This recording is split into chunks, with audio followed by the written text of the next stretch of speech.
Now, this is case number 173 on the calendar in the matter of Banks Jr. versus Helzer. Parties have been sworn in, Judge. You may be seated. You are suing Mrs. Hessler because her 16-year-old daughter, according to you, stood you up for the prom. Yes. For your senior prom. And you had a lot of expenses, and you believe that her mother is responsible for her standing you up. No, not necessarily, Your Honor. I don't Well, feel she's responsible because you can't sue her daughter, so you have to sue her mother. Ms. Hessler says that her daughter did not stand you up, that you didn't contact her as you should, but she has a substantial counterclaim, and her counterclaim is that since you believed you were stood up for the prom, you have embarked upon a course of conduct that amounts to harassment and defamation of her daughter's character, which forced her to leave school because she flunked all of her finals, and it became a catastrophe, and she has a counterclaim. When did you invite Dana to the prom? About May 20th. Did you do it in person? No, ma'am. I was introduced to her through a friend of mine. It was her best friend, and I was on the internet, and she instant messaged me. She sent me a message, and... Who did? Diana. Diana sent you a message? Right. Saying what? Just starting a conversation, just, hi, my name is Diana, something to that effect. So you didn't ask her to the prom? I did. Eventually, I did. In person or over the internet? Over the internet and in person. Is that right? I don't remember him asking me in person to prom, no. How do you believe he asked you to the prom? Over the internet, we were discussing the fact that he needed to date, and he said, you know, do you want to go with me, basically? And, and what did you say? I said, okay. You said, okay, so now you had a date. And you knew when you go to the same school? Yes. So you knew when the prom was? Yes. Okay. So you had to buy, you rented a tux? No, I bought a tux. Bought a tux. Figure stopped growing? Yes, Your Honor. Buy tickets? Yes, Your Honor. Rented a car? No. I was going to drive. Okay. Tux, tickets. What else? I also had dinner reservations. There was no fee for making the reservations, but there was for canceling reservations. And what were all your expenses? My expenses totaled to be, I believe, about $500 and some odd dollars. Now, did you end up going to the prom, Mr. Banks? No, ma'am. Did not? No. Tell me what happened. What was the date of the prom? Saturday, June 4th. And just prior to June 4th, when had you last spoken with Diana? June 3rd. Where did you speak to her? I spoke with her at school. What did you say to her, and what did she say to you? I informed her that I'd be getting everything ready. And did she tell you what color her dress was? Yes, it was pink. Did she tell you what kind of flowers she liked? No, ma'am. Did you get the flowers? Yes, ma'am. What kind of flowers did you get? I got a bouquet of roses, and I got a corsage and a hand thing. I don't know. The whole 9 yards? The whole 9. Did you tell her what time you'd pick her up? Yes, Your Honor. I told her I'd be there to pick her up at 4. So what happened, Mr. Banks? Saturday, I had been running around picking things up, doing everything, getting everything ready. I hadn't spoken with her, but I had been speaking with her best friend, the one that set us up, and my best friend, because we were going to double date to prom. I had been with her friend's date all day, and I was on my way to pick her up, and I got a phone call from her friend saying that she had an allergy attack and she couldn't go to prom. What time was that? I'd have to say about 3:50. Go ahead. I was getting ready for prom at about 9 o'clock in the morning on Saturday. Got dressed, went and got my nails done, and I made my hair appointment, and went and picked up my dress. When I was getting my nails done, I did have an allergy attack, and I went home and I tried to call John after talking to my mom. I called him, and his sister answered, saying that he would be out with friends all night. So I decided, okay, I'm going to stay home for a while. A friend of mine called and said, Diana, or aren't you going to go to prom? And I said, no, I don't feel good. She says, would you like to come over, hang out, and we're not going to go do anything? And I said, okay. We ended up going over to another friend's house, just relaxing and watching movies the rest of the night, and we fell asleep. Well, that's pretty outrageous, my dear Diana. That's pretty outrageous of you. You agree with that? Yes, ma'am. You agree with I disagree. Excuse me, I'm not speaking to you. I'm speaking to your daughter, whose conduct was outrageous. Now, if you have an allergy attack and you are bedridden and staying home, that's one thing. But to go over to a friend's house, hang out and watch a movie is something entirely different. And I would be angry, too, if I got stood up at the last minute. I had not yet given my permission for them to go. I don't care. Okay. Whether you gave your permission or not. Did she use her own money to buy the dress? Yes, she did. And you didn't know about it? I did know about it. All right. And when you found out about it, did you say to her, I haven't given you permission? Yes, ma'am. When she went to get her hair and nails done, did you say to her, don't bother to have your hair and nails done because I haven't given you permission? What I said was I haven't yet met Mr. Banks and I haven't given my permission. I need to meet him. Miss Helser, it's not an excuse. I'm saying that your daughter's conduct was reprehensible for a 16-year-old. She stood him up for his prom. Okay.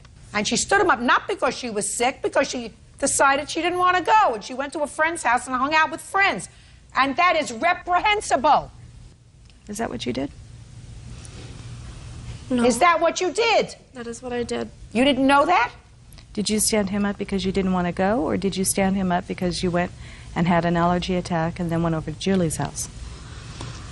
It was because I had an allergy attack and my friend had wanted me to come over because she knew I wasn't feeling well and wanted to hang out. Listen to me. If you have a debilitating allergy attack, you stay home. Go ahead. That Saturday was prom, June 4th. June 5th, I broke my rib, June 5th playing basketball, and so June 6th, I stayed home, which was on Monday.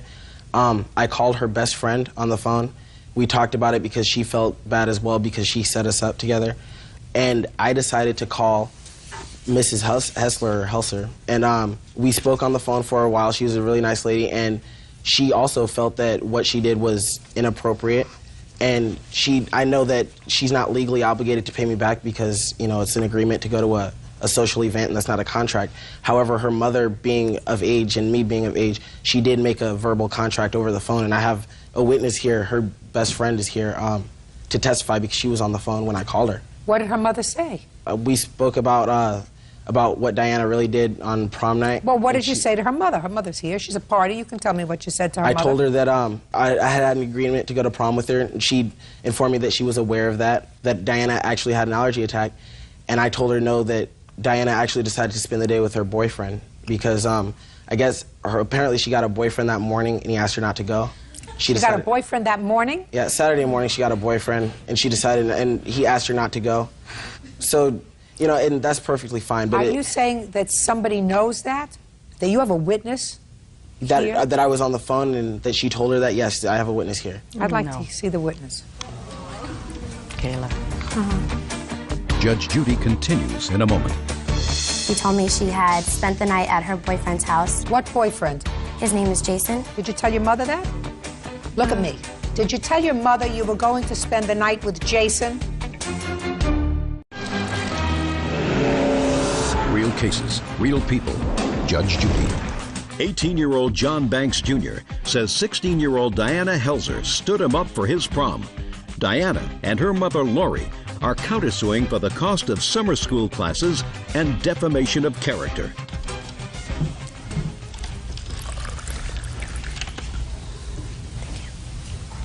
Raise your right hand.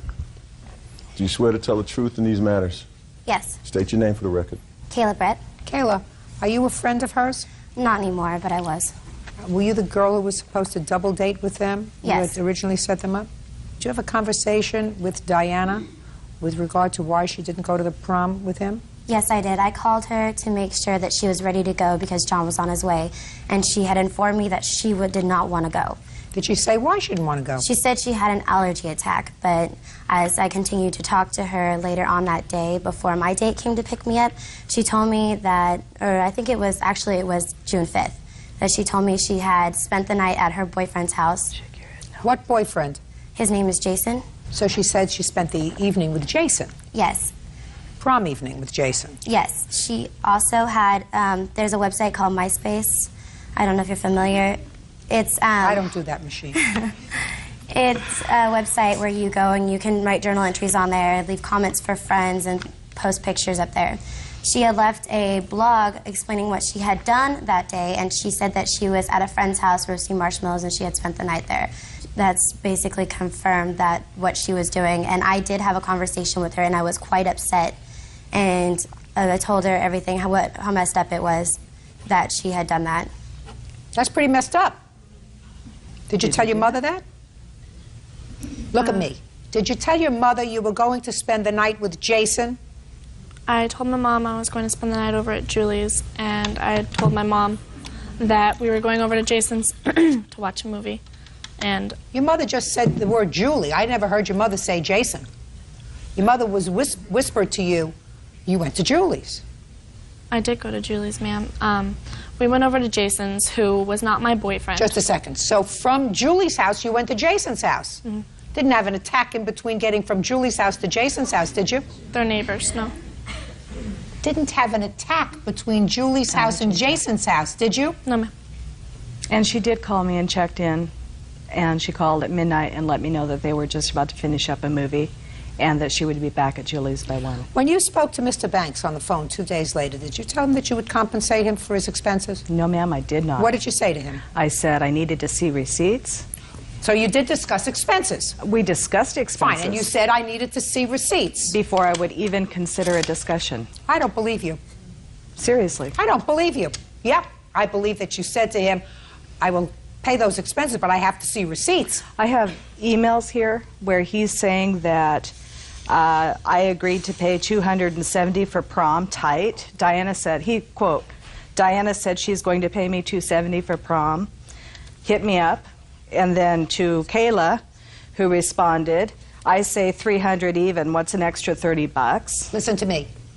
All I said to you was you had a discussion with Mr. Banks, and you are under no legal obligation. I don't believe you are under a legal obligation, but for the fact that you agreed to pay him. I didn't agree to pay him. Your Honor. Just a second. In order to have a contract, Mr. Banks, let me explain something. It gets to be a little bit tricky. There has to be, in order to have a valid contract, there has to be some consideration. That means that each person is giving something. Do you understand? Yes, sir. What would be the consideration in your judgment for Ms. Helser to make an agreement to pay you any part of your prom expenses? I think she felt morally obligated. She still stated to me that Diana had just gotten a job. I didn't know Diana had a job. She said Diana had just gotten a job and that she'd make Diana pay me back my money as long as I had receipts. And I have receipts here right now. Just a second. So she said she would make Diana pay you back. Yes, Your Honor. I believe you. 18-year-old John Banks Jr. says 16-year-old Diana Helser stood him up for his prom. Diana and her mother Lori are countersuing for the cost of summer school classes and defamation of character. Go ahead. I was on the other line. He had three-wayed Miss Helser. While I was on the phone, she did say that Diana would pay for the expenses out of her own paychecks because she had just gotten a job. That's not true. What I said was I would consider based on seeing the receipts. And whether or not you were on the line. Ms. Helser? Yes. I'm going to flip over for a moment to your counterclaim, which I'm prepared to hear in 30 seconds or less. He's got a claim for maybe $500. He's got receipts that totally says maybe $500. You have a $4,000 counterclaim because, yes, according to you, your daughter was harassed, defamed, etc. She flunked all of her finals, because of what he did. So you yes. want to get there, please? Diana? Yes, ma'am.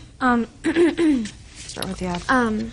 I had been on MySpace and I saw an ad that Kayla had posted about paying people to kick my... Read it directly. Just as how, you don't have to read it to me. Okay. What does that have to do with him if Kayla wrote something? John had confronted some girls at school about... Don't tell me any hearsay.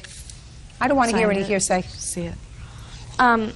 He had been talking to Kayla on the conversation that I have in front of me about two girls that are going to beat my... and that basically I would look better if Matt was kicked. What else? Okay. In this email, he's saying that she'll look even worse after getting her beat. The girl that's going to beat her is Jason's ex-girlfriend, who's because her and Diana used to be friends, and she thinks that's f***ed up, that she's with her ex. Oh, well, whatever the reason is, she wants to beat her. It'll work. Hit me back. What does that have to do with him? This is That's his what he word said. saying that I don't care. he's What got does that two have to do with girls. him? According to that email, Jason, the new boyfriend, had an ex-girlfriend, and the ex-girlfriend of Jason is going to beat her up. He's got two girls at school ready to beat my daughters. No, no, no. Listen to me. What you just read to me was that the girl is Jason's ex-girlfriend who is angry with her. He may not discourage it. He may even like it. But that's what you just read to me. I disagree. Well, I don't care what you agree with, Miss Helser. I would listen to you if you took responsibility for your daughter's bad behavior and said to me, listen, this was a teenage thing. I feel responsible for my daughter's bad behavior. My daughter blew him off, and he was a very nice young man. And he I'm speaking. I'm speaking. Well, he was a very nice young man. He called you 2 days later. He called you most respectfully. Otherwise, you would have hung up on him. He called you most respectfully and said to you, this is what your daughter did, and it was not the right thing to do. So he was most respectful. And if you came into court, or didn't even have to come to court, if you said to him, look, I think what my daughter did was reprehensible, and I'm going to do the best I can to cover your expenses, and I'll make my daughter pay me back for whatever your costs were, because what she did was immature. She's only 16, but also unkind. And I don't raise my child to be unkind, an unkind human being, then I would have respect for you instead of making excuses. I'm not making excuses. You did make excuses, because I didn't hear you say to me at any time, he's a nice young man, he tried to do the right thing. My daughter did the wrong thing. My daughter was not hospitalized. She did not seek doctor's counsel that day or the next day. She went out with her girlfriend Julie and her new boyfriend Jason, and they hung out together until after midnight, and it was not the right thing to do when he was supposed to pick her up at 4 o'clock, and between 4 o'clock and midnight, she was not, I'm speaking, and between 4 o'clock and midnight, she was not in an emergency room. We did not have any idea when he would arrive to pick her up. Madam, you are operating somewhere in La La Land. Your daughter knew he was going to pick her up at 4 o'clock. Did you know that? No, ma'am. Yeah, yes, you did. Because you spoke to her and you were supposed to double date. So don't give me baloney. Let me see the receipts, please. Did you flunk your classes? Yes, ma'am. Did you leave school? Yes, ma'am. That's what happens when you do the wrong thing.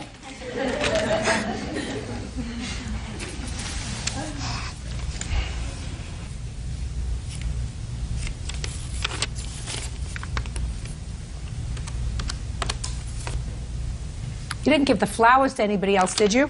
No, Your Honor. You're even, my dear, going to pay for your own flowers, because I think that your mother made an agreement with him to do that.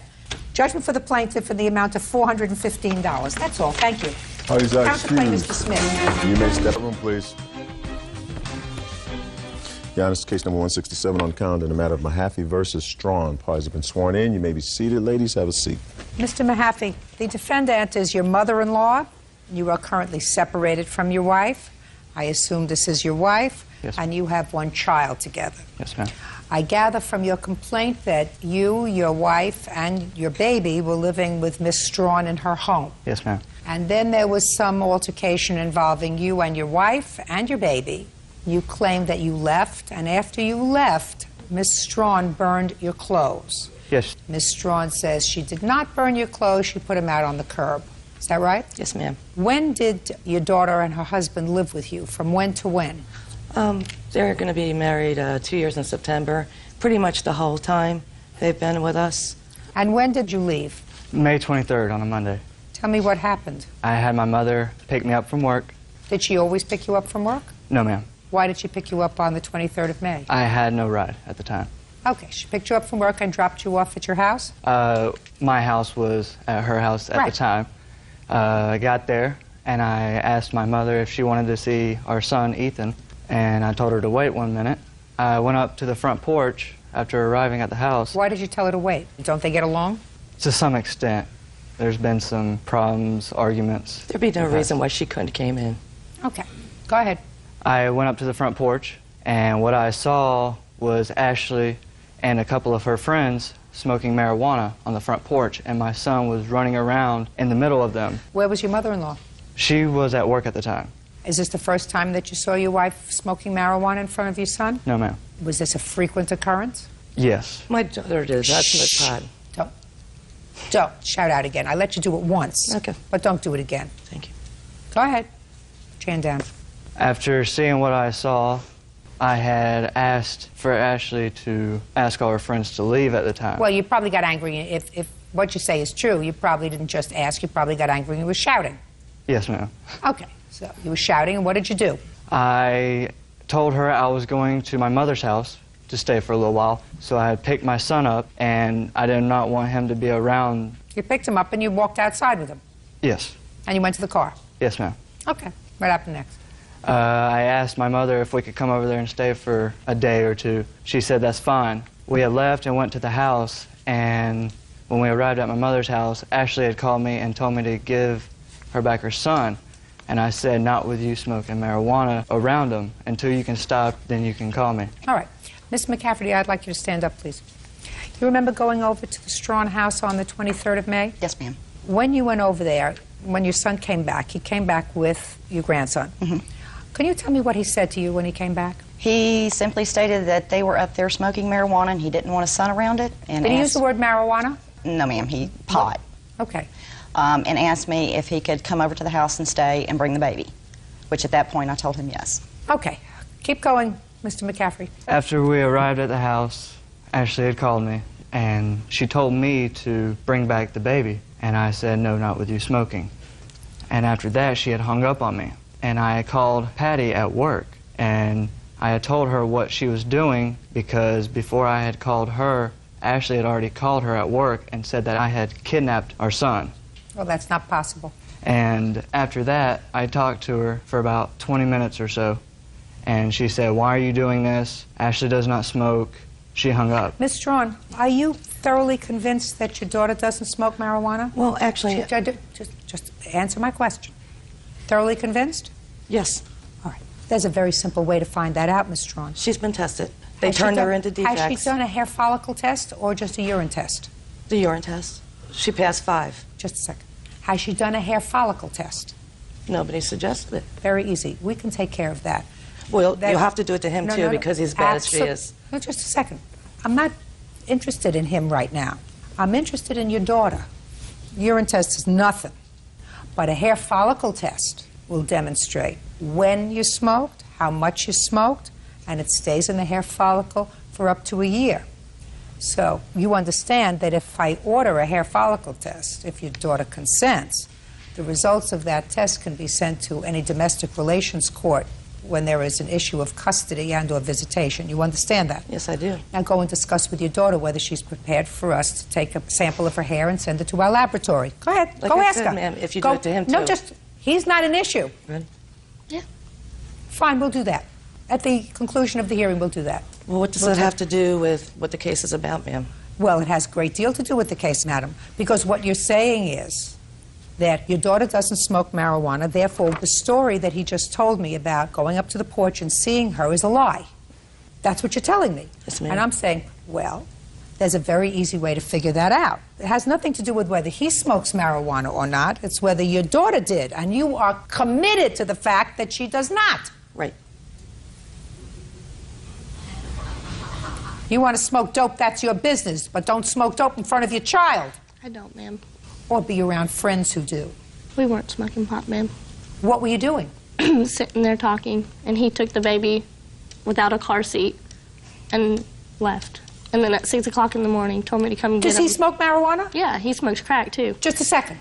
Smokes marijuana? And you never... Stand up. Stand up. And what you're telling me is you never did it with him? Yes, ma'am, I will admit to that. All right. That's all I'm asking you, my dear. So your mother is mistaken. Is that right? Yes, ma'am. She's been. That's all I wanted to know. That's it. That's the issue. Now you can sit down. You got it? Your daughter does smoke marijuana. She didn't tell you, but she smoked it with her husband. She says he smokes other things, too. I didn't ask her about the other things, but she clearly smokes marijuana. Now we understand each other, Miss Strawn? Judge Judy continues in a moment. You're supposed to stay out of it. This genius picked this genius. Yeah. The only problem... Well, this is your genius, Miss Strawn. And later today... Do you have anything you want to say to me, sir? He didn't say nothing. I'm not speaking to you. Well, he's not going to say anything. I'm not speaking to you! Well, I'm speaking to you. I'm telling you, he won't say nothing. Real cases, real people. Judge Judy. Marcus Mahaffey says his estranged mother-in-law, Patricia Strawn, owes for burning his work uniforms. Patricia claims Marcus is making up a story. Now, let's get back to your burned clothing. Go! And get there fast, because I have other things to do today. We arrived at the house after her calling me, and I talked to Patty. So you brought the baby back. Keep Yes, going. ma'am. And that night, when I was talking to Ashley, I heard Patty in the background asking for marshmallows. I asked why they want marshmallows. Did they have a fire going? Ashley said, yes, they're burning your clothes. They want to roast marshmallows over your clothes. And I did not believe her. So the next day, on the 24th, I went over there to see for myself. Patty was not there. Ashley refused to show me any clothes. I just happened to walk down the driveway, and I smelled something burnt, a distinctive smell. Is that burnt clothes? Yes, ma'am. Okay. You want to show me one piece of the burnt clothing? I don't have to see the whole thing. Your Honor, who's to say that he didn't burn his own clothes? Me. After everything he's done to Me. Me. I'm to say. Okay. I'm to say. Because I read your answer. Shh. Got it. Okay, you can put it away. Okay. Ms. Strawn says that she took your clothes and she put them out by the curb. Yes. Right? Yes, I did. You can't do that. Why? Because he's a resident of your home, and you have an obligation to hold on to his property until he comes to get it, unless he... Put your hand down. Unless he abandons it. You have no right to take his clothes and put them on the curb, because if you took them and put them on the curb and somebody else came by and burned them, you would be responsible. You have no right to do that. But he's never so much as paid a cent living I in don't my house. care. You allowed him to live in your home for 2 years. I'm speaking to you. He lived in your home for 2 years. Don't get in the middle. You're really dumb if you get in the middle, especially if you have 2 children who are babies themselves, and I probably believe you that both of them smoke pot and whatever else. So it's very possible that you 2 mothers-in-law and grandmothers are going to have to be responsible for this baby at some point, because certainly they're not responsible. And I would suggest that you try to maintain reasonable relations. He's allowed to take his child. No, he's not. There's a TPO No, against him. listen to me. At the time he took his child, there was no custody order. And in this country, the United States of America, one parent does not have any priority over custody over another when the 2 people are married. But it didn't have anything to do with him pulling up with pot. He wanted the baby, had his mom waiting in the driveway. That's what he did. Miss Strawn, you weren't there. And the fact that you are so committed to the baloney story that you have concocted in your head, because I believe her when she says that when he came back with the baby and said she's smoking pot on the driveway. I believe he said it.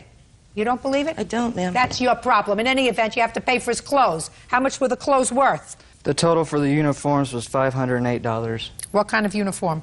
My work uniforms. What kind of work? The job he doesn't have anymore. Mechanic. You really... He just got out of jail, for God's sakes. You are really thick.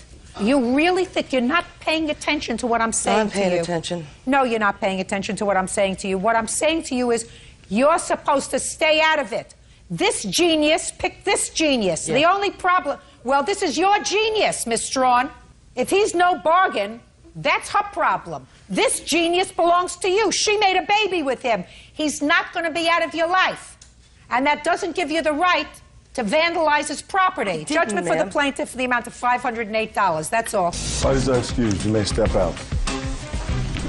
I think it was the right decision because what she did was wrong. I don't care what he says. I didn't burn his clothes. I wasn't smoking pot in front of my child. My wife was on the phone, and I heard her in the background saying that she was burning them. That's not even true because Ashley wasn't even there. That's hard to get young people to handle situations in an adult manner. He's crazy. There will be nothing between us except for my son, and I'm going to try to get custody of him. He's not going to get him.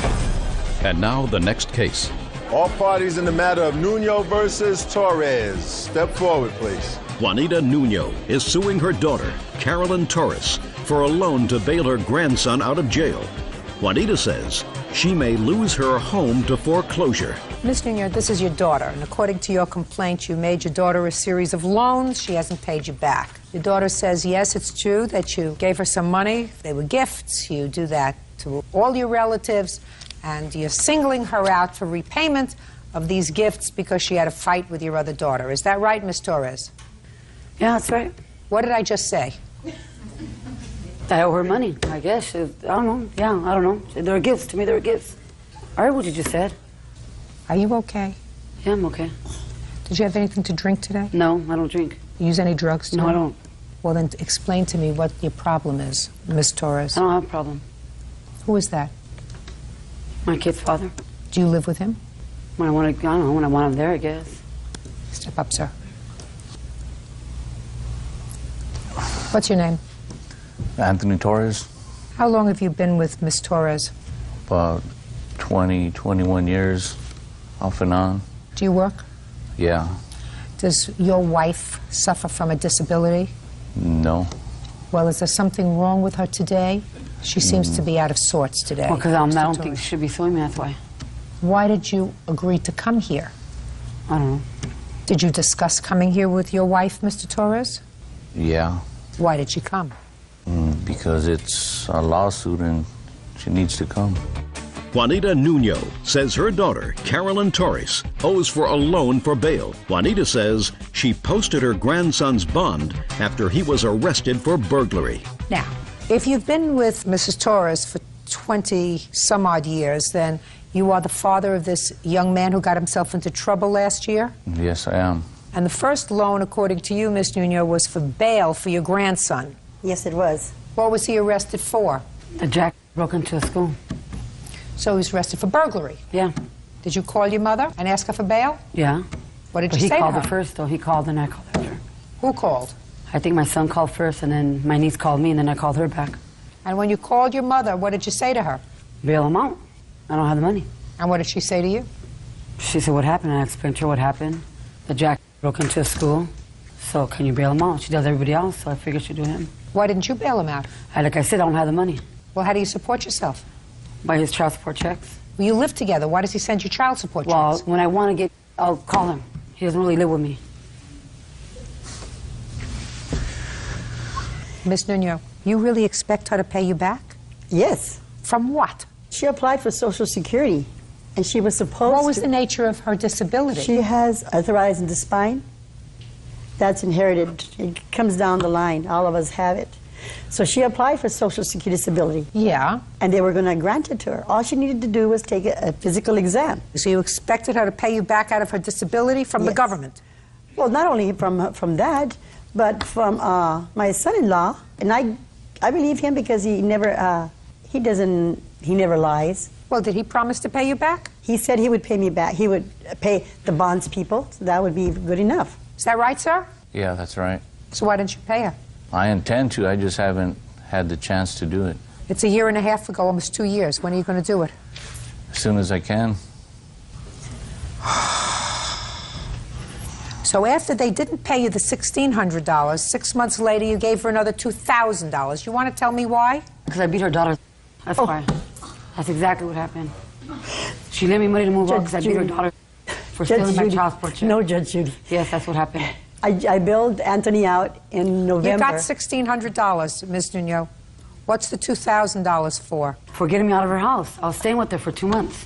Why were you staying there for 2 months? Because my stupid son, we lost our house in Redlands, so I had to go move in with her because of what he did. How many other children did you move in with?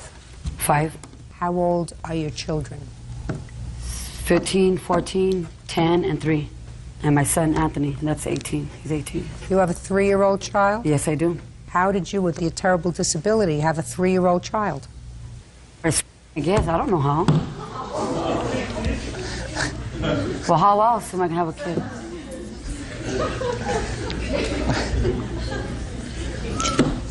Judge Judy, you wouldn't believe it. You will not believe this. I had her put in a convent in Mexico. I had tried to educate her day one, and you know... That's what she went wrong when she sent me to Mexico. She never should have ever sent me to Mexico when I was 10 years old. Never. Do you have anything you want to say to me, sir? He didn't say nothing. No. I'm not speaking to you. Well, he's not going to say anything. I'm not speaking to you! He still won't say nothing, though. I'm not speaking to you. Well, I'm speaking to you. I'm telling you, he won't say nothing. Listen to me very carefully, Miss Torres.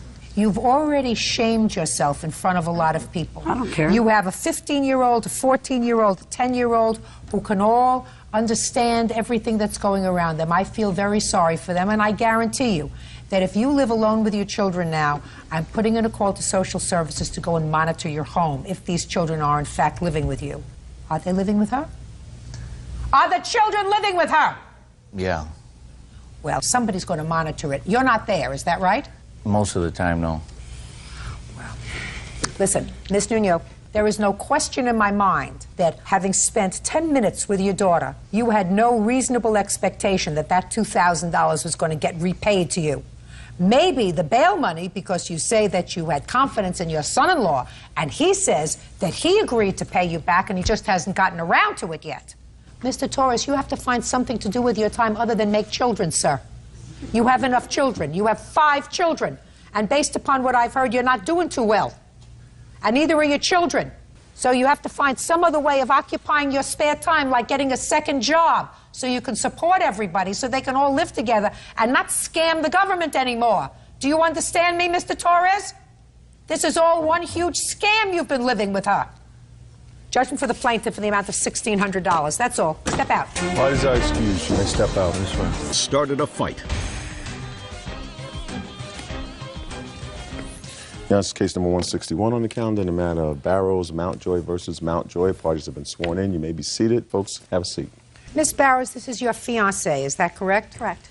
And Mr. Mountjoy, these are your 2 adult children. Correct. You are divorced from their mother, and this would be their mother. All right, we're just getting the players going. Who are you? Brother. But not involved in this incident. Somewhat, I am. In any event, according to your complaint, these 2 young people were having some problems with you. They believed that you were crank calling their mother, so they decided to come over and discuss it. And it is your claim that they assaulted you. The defendants say that they were the ones who were assaulted, not you, and their mother has a claim against you for damaging her truck, which they used to come over to your house. Is that right? They used my truck to go there. So, while the assault case has not been filed against the mother, I would like you to stand up with your children because I have some questions for you. How long have you and your former husband been divorced? 2.5 years. And how long were you married? 23. And I assume you don't get along. I don't talk to him at all. Did you talk to him while you were married? I liked being married to him when I was married to him. Okay. Now, there came a time, sometime, I believe in April of this year, when you started to receive telephone calls. Yes. Tell me about the phone calls. They were just hang-up calls. When did they start? Mid-March. Did anything happen in March between you and your former husband and his fiancée? No, we've been going through some court hearings for contempt of court. For? His non-payment of spousal support. At some point, I assume that you discussed these hang-ups with your children? On one particular day, I called actually to my ex-husband and basically asked him if he'd called me. And he said no. And I said, maybe has Tracy called me? And he said, well, why don't you take it up with her? And I said, no, I don't take anything up with her. And by that midday, Miss Barrows called me screaming around, maybe 12 o'clock in the afternoon, the date that I had spoken with my ex-husband. And what did she say to you? Well, first thing that came out of her mouth was, who the f*** do you think you are? And I hung up on her. And she called back again and indicated to me, nobody's prank calling you. Here is my number. You keep my number for the next time I have to call you. You'll know it's my number coming up. Now, when did you discuss this with your children? About a week or so later, on the 25th of April, my son and I were having lunch. And in the middle of our lunch, a phone call came in. And I looked at it and I thought, well, gee, this is a 916-825 number. I answered it. I said, hello. And I said, what do you want? And nobody answered, so I basically hung up. So that evening, I was talking to my daughter. She'd come over, and I told her Kevin and I had lunch, and today the phone rang. And she basically pushed the green call number, the call on my cell phone, and it dialed back the number, and I guess Tracy had answered the phone at that point. Is that what happened? Yeah. I just kind of recognized her voice right away that it was her. What did she say? At first she goes, like, hello, like, you called me, and I'm like, well, I'm just trying to figure out if it, whose number it was, and I said, and apparently it was her. And she goes, oh, just, you people need to get a life, and just kind of went off right after that. And I said, no, I just basically called a phone number trying to figure out who it was, and to my surprise, it was you. And I think it made her upset that I was actually, just saying that. Then what happened, Amanda? She just kept calling. She just kept calling like 3-4 times, yelling at us, hollering about move on, and just calling me names. And I want you to get to the point when you went over to their house. The phone calls continued from her. My father had ended up calling one time. He goes, you guys need to stop harassing us. You need to stop bothering us. We're not prank calling anybody. I said, Dad, you're being crazy about this. I said, can you just hear me? That all we did was push the number on the phone, and it was her. I said, we're not trying to call anybody. And I think the conversation before was that my mother was going to call their boss just to leave us alone. That's when my father had called. I think maybe he was upset that we were going to call his boss. After she was done with us, she'd called to harass my brother at work. At what time did she call you? It was about 8 o'clock in the evening. And who did you speak to when they called? The first person that spoke with me actually was my dad. And he says, well, I want to know if your mom and sister are prank calling Tracy. I told him I don't want anything to do with their affairs, flat out. Perfect. What happened next? My dad didn't speak long, and he's like, well, I want you to talk to Tracy. And I told him I'm at work. I can't do this stuff. She gets on the phone. She said, you listen here. And I said, well, don't start talking to me like that. And she goes, look, you retard. You need to start listening here. She was telling me that she's going to see that we're emotionally, economically, and socially ruined. And your father was with her at the time? I believe so. He stopped talking. She took the phone. Mr. Mountjoy, did you call your son at work? Yeah, I called him just to kind of see what was going on with this whole phone call situation. And where were you and Miss Barrows at the time? We were in the backyard. Did you ever hear Miss Barrows say the things that your son ascribes to her? No, that's not the way she is. Miss Barrows, you heard what this young man says that you said to him. Any of that true? No. I've never spoken to these children that way. How long have you been engaged to their father? We haven't actually even set an official date, but we've been together 3 years. Was your relationship with Mr. Mountjoy the reason that his marriage terminated? Were you separated at the time that you met her? We had known each other for years. Just to say shh. The answer is? No. Obviously, No. she said she put the math together just now. Judge Judy continues in a moment. There's nothing wrong with my hearing. There's nothing wrong with his hearing. That's what you said. You said they were pushing, and your sister, uncross your arms, and your sister punched her in the face. Real cases, real people. Judge Judy. Calvin Mountjoy and his fiancée Tracy Barrows claim Calvin's children, Amanda and Kevin Mountjoy, assaulted them. The defendant's mother, Kathy Mountjoy, is countersuing for vandalism to her truck. You came home from work at what time? I'm not exactly sure. It was about 8:30. I left work early. I was so upset. I was almost in tears. I was out of it. I left. I have problems with emotions and things like that. I just, had a rough time with it. That's why I asked them to leave me out of their affairs completely. At what point did you and your sister decide to go over to their home? We went to my mom's. My brother was there. My brother tried to call my dad. She wouldn't let my brother talk to my dad. So we said, forget, let's go see Dad. Who went over? Me, my brother, and my sister. So the three of you went over? Yeah. What happened when they got there? I was in the backyard. He came to the back and said, the kids are here. And they were standing at the end of my driveway, all standing like this, all three of them. No, we weren't. And don't speak. At this point, they had harassed us all night long. Nicholas called my home phone when he couldn't reach his dad on his cell phone, and my 13-year-old daughter answered it, and he called her a because he thought it was me. So at this point, I walked down to them and I said, you know what, you guys are on my property, you better act right. Well, they all got in my face and started screaming, and that's when Amanda caught me totally off guard and just slugged me right in my face. Uncross your hands. And she cold-cocked me. I flew back. Calvin ran to protect me, and before he even got to me, Kevin jumped on him. Amanda ran behind her mother's truck that they had parked over there. I called 911. Do you have a 911 report? Yeah.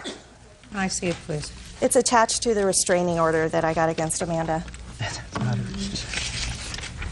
At this point, Kevin dragged his dad out into the street and had him in a chokehold.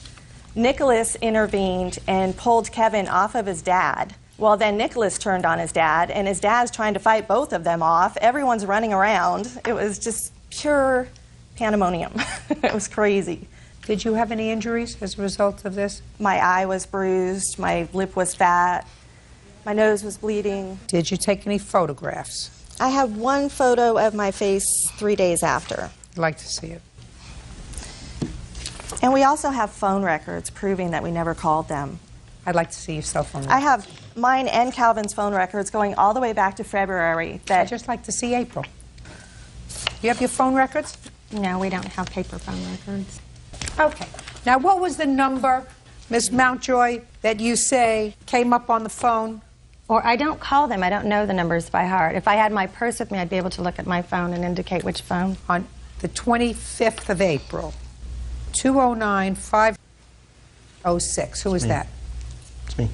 You called him 1, 2, 3, 4, 5 times. Every time she answered and hung up, and then there's a couple of those where I left messages before I left to let him know that we were coming to his house. Oh, yeah. Just a second. Messages. You called and said you were coming to the house, but that wasn't until after 8 o'clock, sir. Yeah. There's, That wasn't until, I'm talking about 7 o'clock. Whose telephone number is 209-85? That's mine. You called your father 1, 2, 3, 4 times that evening. Your mother can sit down now. You can stand up. You were there. Now I'll hear your version of the story. We wanted to talk to our dad. That's it. Well, why didn't you wait until things cooled off and speak to your father the next day, perhaps the three of you calling him and saying, listen, Dad, could we meet for lunch? Because we would like to talk to you. Because we were upset. Right. Speak. Don't speak. That's what your mother should have told you. Because clearly the three of you don't have a judgment among you. There are lots of people that get divorced. Can we speak? Yes. But try to listen to what I'm saying to you. We understand, but this whole time, with her side of the story, we don't get to tell ours, and all Listen it sounds to me. like... It's very easy. They did not come to your house. That's not her That's house. not her house. That is where they live. I was invited to dinner just that weekend before. Listen to me. Like nothing was wrong. You don't get it. You were invited there for dinner the week before, which is a nice thing. On the night of April 25th, you were all going there because you were upset and angry. Even if now, we waited till you the next go, day, she you still get didn't into answer your the mother's truck, and you go over to the house so that your father shares with his fiancée. And who's going to tell me what happens? We go over to his house. We're calm. We want to talk to him. You're not calm. Okay. Well, Don't tell me you're calm, because that's a lie. We're not calm. We're upset. Right. Okay, fine. Okay, fine. Okay, good. But we go over there. My brother goes up the driveway to see my dad. He has the garage door open. He comes out and puts his arm around my brother, says, what's going on? Then we get out of the truck and we go up there. He's asking what the hell's going on. Just a second. That's not true. Because according to your mother, and according to the testimony that I've heard, your father said, I haven't been calling you. Your mother said, well, what about Tracy? And he said, I know about Tracy. Speak to her about it. So your father wasn't in a bubble. He knows what's going on. I have the phone records here to prove that. Tracy comes out of the house and starts pushing my sister and calling her and all these other names.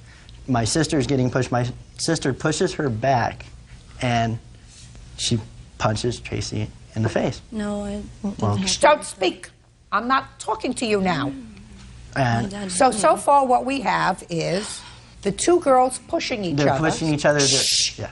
And your sister punches her in the face. No, it's not what happened. Well, Did you hear what I said? I said don't speak. He's telling me, I'll hear you. Okay. That's what your brother said. That's what you said. Okay. So There's nothing wrong with my hearing. There's nothing wrong with his hearing. That's what you said. You said they were pushing, and your sister, uncross your arms, and your sister punched her in the face. my dad goes over to my sister and hits her in the face. He hit me first. So I grabbed him, and I'm holding him down on the ground. I go to let him up, and he tries to kick me as I'm getting up. Well, my brother gets in between us and tries to break up my dad and I and get everything straightened out.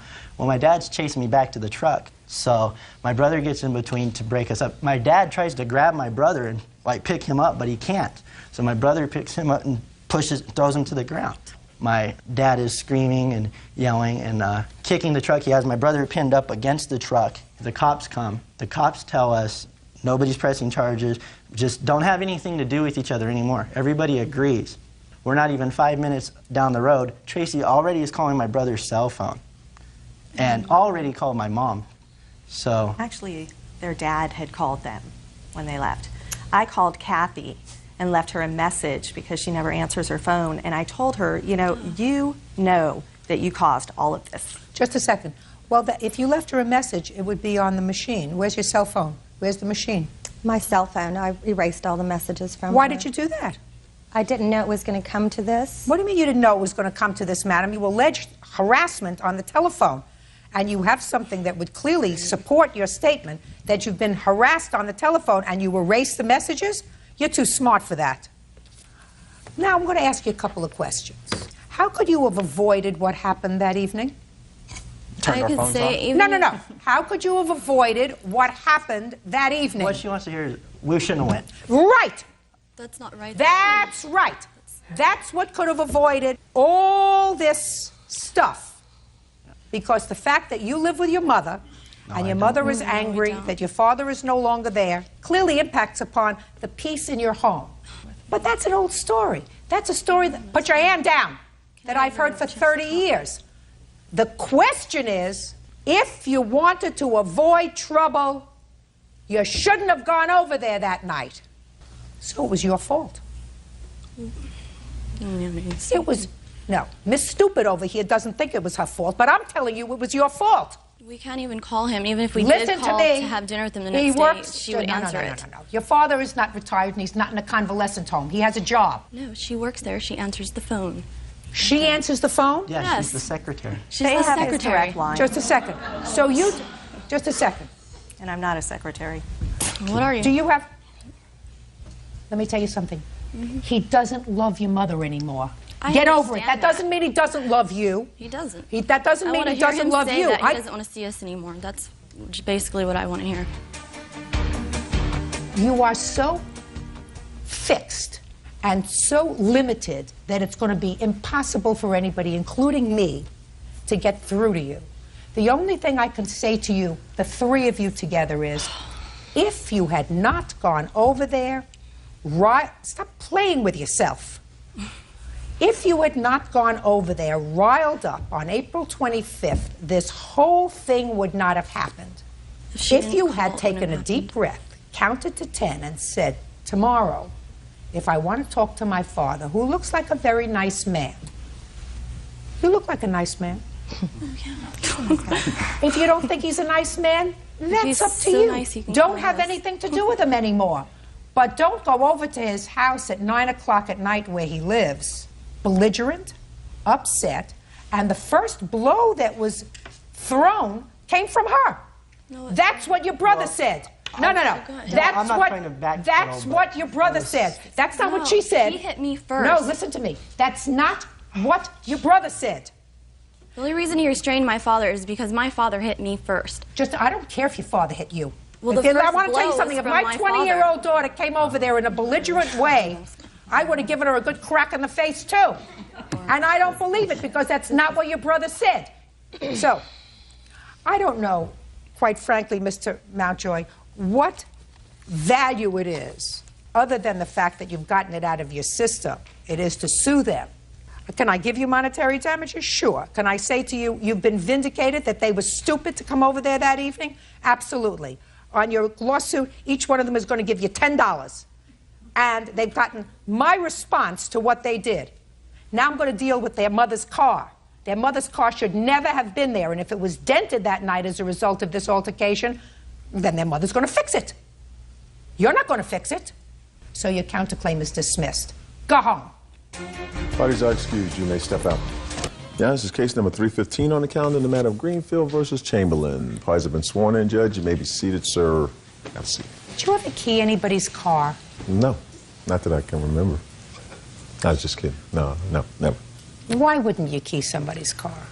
It's against the law. It's not a nice thing to do.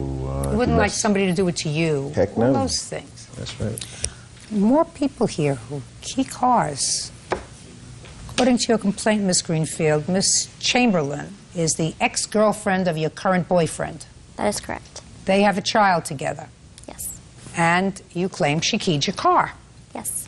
And Miss Chamberlain said, absolutely not. She did not do anything of the sort. So when do you claim she keyed your car? 1:15 in the morning on June 11th. Where were you? I was at my house. Where was your car? In my driveway. Where does Miss Chamberlain live in relation to where you live? Just around the corner. What makes you believe that Miss Chamberlain damaged your car? I saw her do it. She left me a voicemail about 11:40 in the evening. She also left a note on my car. I'd like to see the note that she left on your car. And I'd like to hear the voicemail as well. Did you leave a voicemail on her machine? Not that I recall. No, ma'am. Try. Did you leave a voicemail on her machine? No. Okay.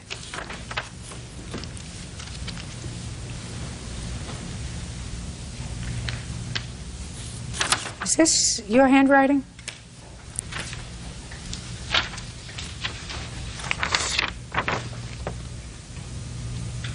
Yes, ma'am.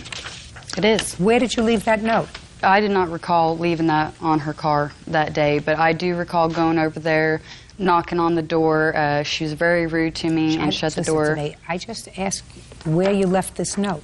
Well, if she says I left it on her car, then that's, I imagine When that's did where you she find found it on your car? As soon as I walked out there. You mean When on I saw her the at my 11th car. of June? That is on the correct. 11th of June. I'd like to hear the voicemail. Okay.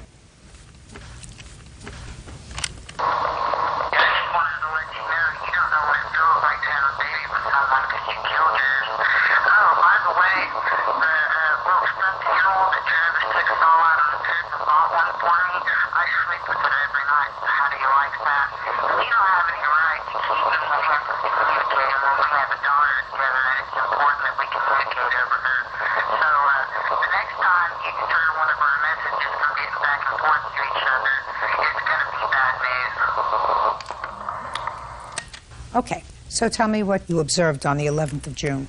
Well, the 10th of June, which was later that evening, about 10:50, I got a hang-up phone call. 20 minutes later, 11:15, 11:20, Janelle shows up at my door asking for my boyfriend, which he was still at work. And I said, no, he's not home, and it causes conflict when her and I speak, and to come back when he is home. And I shut the door. And 11:40, she leaves the voicemail message on my cell phone. And 1:15 in the morning, I see her put an egg on my car and key it. I object to that. She did not see me there. You'll have an opportunity to tell me. When you saw her key your car, did you go downstairs? Yes. When you got downstairs, was she there or was she gone? She was running down the driveway in front of the house, running south. Did you say anything? Yes. What did you say? I told her to stay the hell away from my car. Did she answer you? No, she kept running. Did you call the police? Yes, I did. Can I see the police report, please? There's hers.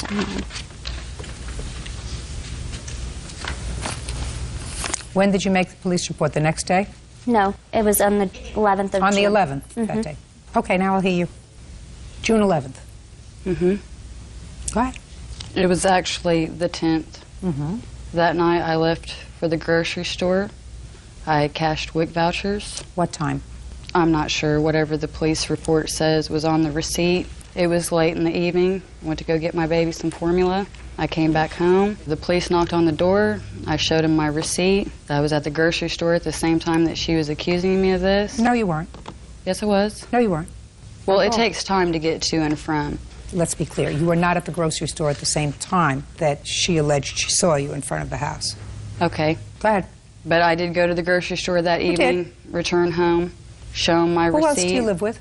My husband, Daniel Chamberlain. He was there. Is there any reason why you go to the grocery store at 1:45 in the morning? Ma'am, my husband works third shift, and he goes to college half of the day, so we have very irregular hours. Was there any reason you went to the grocery store at 1:45 in the morning? To get formula for my baby. Why didn't he go? It wasn't necessary. He needed to stay at home with the children. How many children do you have? I have 4. Go ahead. That's what I did. I went to the grocery Well, store at that what point night did and you I came call back her on home. the telephone and leave that message? It's very emotional. At what time did you call her that evening and leave that message? That's been months ago, Your Honor. Well, certainly it's been months ago. At what point did you call her and leave that message on her answering machine? The only time I remember having any confrontation with her was earlier in the day. I'm not asking you about confrontation, madam. You didn't speak to her when you called. I'm asking you at what time in the evening did you call and leave that message on her answering machine? I cannot be sure. So you don't remember when you made the phone call, is that what you're telling me? Yes, ma'am.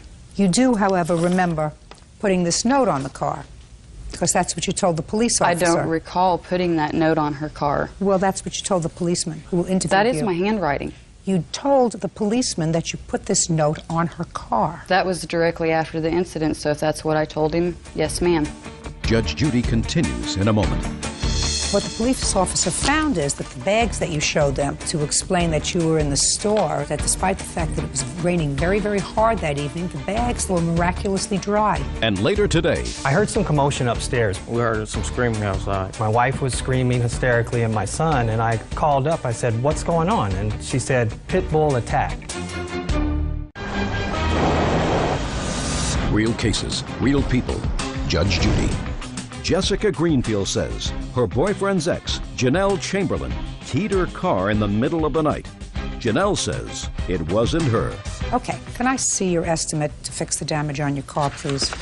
Just because I left a note on her car does not mean that I keyed it. You have photographs of the car? Yes, I do. I'd like to see them, please.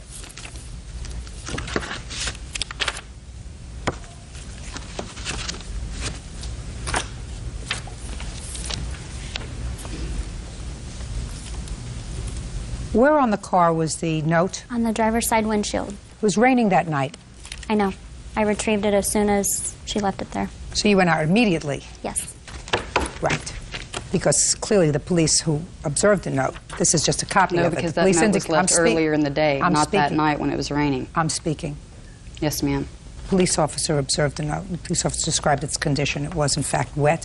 And what the police officer found is that the bags that you showed them to explain that you were in the store immediately prior, so that they took the bags and looked at them, noticed that despite the fact that it was raining very, very hard that evening, the bags that you got from the store were miraculously dry, according to the police report.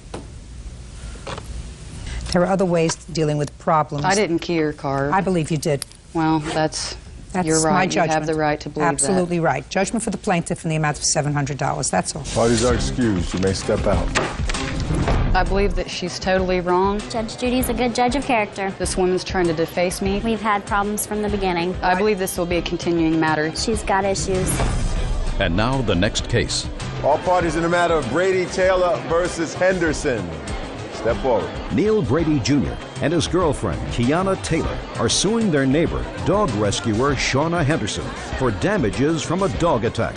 The couple says Shauna's pit bulls killed their Cocker Spaniel. Who is Brady? I am. Mr. Brady, Ms. Taylor, it is your claim that the defendant's dogs, and she has pit bulls, Correct. got loose and attacked your dog, which was on your property. Yeah. Your dog was a pregnant Cocker Spaniel? Springer Spaniel. Springer Spaniel, and the dog was killed. All right. You want Ms. Henderson to compensate you for your vet bills, Correct. for the value of your dog, and for a certain amount of pain and suffering. All right. Lots of companionship. And Ms. Henderson, if I'm reading between the lines, says that while it's true that her child accidentally let the dog out, Yes. there is no proof that it was her dogs that killed your dog, and that the amount that you are requesting from her seemed to change periodically. I'm not really sure of what your defense is. Okay. But I have a couple of questions for you. You read the newspaper? No. Ever? Probably twice the past year. Well, first of all, that would be a big problem. You have children? Yes. How many? 2. How old are they? They're 2 and 3.5. Who takes care of them while you're away? Their father, my husband. You live together? Yes. Who works? We both do. When you're working, who takes care of the children? We don't work at the same time. How many pit bulls do you have? They're actually not pit bulls. What are they? They're American Bulldog mixes. This is their license paper showing that they're You not. have pictures of them? Yes. I'd like to see them. Are they pit bull mix? They're mixes. They're American Bulldog mixes, Your Honor. Well, they both have a lot of pit bull in them. They're mixes. Did you hear what I said? Yes. All right. So, if you read the newspaper, the reason I'm asking you this question is, I would have said to you, you appear to be an intelligent woman. I'm not certain that you're an intelligent woman. But just yesterday, a woman who had a dog, pit bull, that she raised from a puppy, for no reason, turned on her. For no reason. And chewed off half of her face. Now, that's not the first time that that's happened with this breed of dog, and I'm not condemning this breed of dog. I don't know. I've never owned this breed of dog. I'm just talking to you from a layperson's perspective. So if I were the mother of 2 children, and you know that certain breeds of dog, very large ones, especially ones with the jaw configuration of a pit bull, because once a pit bull grabs hold, because of the way their jaw is configured, I gather, and I've had a lot of pit bull cases, once they grab hold, you can't get them unhooked. Very hard to get them unhooked. Right. So they cause more damage than your standard fair dog if they turn on you. That be a fair statement, Miss Henderson? Sure. I wouldn't know why the mother of 2 babies would keep a dog that had that potential if they decided to turn. If a 2-year-old, for some reason, took a stick and poked the dog with the stick so that the dog turned on them, which a 2-year-old can do. Listen, I have little tiny dogs, and I have grandchildren. And I watch those dogs around those grandchildren because the grandchildren can go over, not in, poke them in the eye, you pull the fur. And that's the way a dog responds. Dog turns around and gives a nip. Well, there's a difference in a little dog giving your kid a nip and a dog that grabs onto your face and rips it apart. Neil Brady Jr. and his girlfriend Kiana Taylor claim neighbor Shauna Henderson owes for the death of their Cocker Spaniel. The couple says the animal was killed by Shauna's pit bulls. Tell me what happened with your dog. One evening we were in the house and we heard some screaming outside. I wasn't quite sure what it was until a neighbor knocked on the door and let me know my dog was attacked. Were you the neighbor? Yes. Could you step up, please? Tell me your name. Michael Palmieri. Mr. Palmieri, you are a neighbor of the Brady Taylor family? Yes, I am. Tell me what you saw on what date? I don't remember the exact date, You remember the date? It was September 6th. September 6th? Yes, it was. Go ahead. Absolutely. I heard some commotion upstairs. My wife was screaming hysterically and my son, and I called up. I said, "What's going on?" And she said, "Pit bull attack." And I just ran out of the door. I had only my boxers on. I had nothing else on. I have a small child. Other neighbors have small children. So I didn't know what was going on. I ran out. I saw this one dog with this clamp down on their Cocker Spaniel. I ran over, and I was just hysteric and going crazy, and I went to attack the dog. And the dog sensed that, and he let go. And there was 2 of them. One of them had him in his mouth, and the other was very close by. And then there was a third one, a little one. The third one that's a little one, was it the same breed? I couldn't tell. I don't think so. Okay. I would like you to describe the 2 dogs. Well, the one dog that had the dog in the mouth, there was something very specific about that dog. It had its name written on it, Rex. I don't know if it was spray painted. I don't know if it was dyed. Where was it written? Right on its side. Is that your dog? Yes. Oh, good. Well, there we go. That just took care of that. Yeah.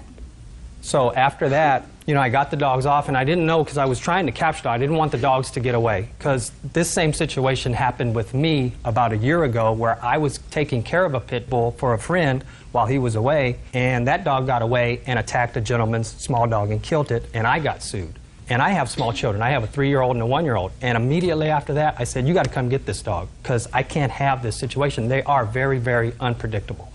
And my daughter loved this dog. So, I understand this is a serious matter. And I like pit bulls. Personally, I don't know, I think they're interesting dogs, but I don't want them around me, and I don't think they're safe dogs. We tried to capture a dog, and as a matter of fact, her brother trapped one of the dogs, and animal control came and got the dog, and they tracked down, I guess they followed it. Neil followed the other dogs, and they found out where the lady lived. It's her dog. There are very few dogs that look like a pit bull that have their name, Rex, tattooed on their side. She acknowledges that's her dog. So what's the problem, Miss Henderson? The problem was that these dogs, I do foster placement, these dogs were rescued. So they've been through 3 temperament testings. They've been around 5-pound chihuahuas all the way up to 100-pound dogs. So not only have they, like you're disclosing about the personality of a pit bull, which I'm not discrediting. Miss Henderson, rescue dogs usually need to be rescued because they've been abandoned by their owner. Sometimes the owner is not a nice person. Sometimes the owner says, "I can't handle this dog." Sometimes rescue dogs have been abused. That would make them even more unpredictable. Not true. I want you to just, listen, they're your children. You got a husband, you're supposed to take care of your children, you're supposed to protect them. I've said what I had to say. 10 million people have heard me say it to you. If, God forbid, something happens to one of your children, do you know how awful you're going to feel? I don't live alone with the dog. I'm just telling you, if, God forbid, something terrible happens to one of your children, you've been now warned, laid out in front of 10 million people. Do you know that you will never in your life recover? Not only won't your children recover, but you will never in your life recover. You've been put on notice by somebody who is not unintelligent that you're doing, as a mother, the wrong thing. As an animal activist, you may be doing the right thing, rescuing dogs, rescuing pit bull mixes that have been abandoned by their owner and have been through teams of 6 dog analysts. I'm telling you, as a mother, you're exposing your children to unnecessary risk and yourself to a lifetime of misery, because if, God forbid, one of these dogs turns on you, like it did turn on this lady in California yesterday, and eats off their face, you will never recover. So should all those dogs be put to sleep then? Listen to me. I'm not talking about all those dogs. I'm talking about you. I understand. I'm talking about you, who has a 2-year-old and a 3-year-old. I'm talking about somebody who's supposed to not only look good, madam, but be marginally intelligent before you have children. Judgment for the plaintiff in the amount of $3,000. Nothing that I say is going to get through, that's all. Bryant, parties have been sworn in, Judge. You may be seated. Oh, I see we have a little show and tell here. Miss Gibson, according to your complaint, you and the defendant have 2 children together? Yes, ma'am. And on 2 separate occasions, the defendant, for no reason at all, went nuts, destroyed some of your property. In July, he destroyed your clothes and a bed, and then again in November, you say he damaged your car. Mr. Bryant says he did neither. That's correct. Is that right? Judge. Yes. You don't live together, is that right? Correct. How old are your children? 7 and 8. When was the last time you lived together? 92, 93, up until about 2001. From what I gather, after you stopped living together, you still had a civil relationship because he would watch the kids when you worked. While I went to school. Or went to school. Now, what happened on this day in July? You want to tell me about it? Well, on July the 12th, me and him was supposed to be getting back together. The next day, he went out and I went out. So on July the 14th, about 5 that morning, he called me on my cell phone. And he asked me where was I at. And I told him... Where was he when he called you on the cell phone? He had just left the club. And I guess he had came over to my apartment, but I wasn't there. Well, by the time I got home, his car was out there. And when I got upstairs, I saw where he had kicked my door in, but I thought by that time he had calmed down, because on the phone he was telling me, you need to get here and whatever. Was he in your apartment when you got home? Yes, ma'am, he was. Is that right, sir? No, it's not, ma'am. I haven't been in her apartment. I was not in her apartment in July at all. The only time I've been in that apartment was when the kids started school, which was in late August, early September. And I would go over there and drop the kids off until she got out of school. Go ahead. He asked me where I had been, and he said he know I had been with the guy that I had been seeing. And so, you know, he was just talking, and he ripped my clothes off that I had on at that time or whatever. And he was just saying, you know, women, that's why a lot of women like you are in the grave for doing this. He said, I hurt him. He said that rather than killing me or doing something bad to me, that he would take it out on my clothes. So he went to the back and started tearing up my clothes. And let me see what he did. He took scissors and cut up my clothes. What else did he do? And I have pictures here and evidence where he ripped my bed up, the poles off my bed.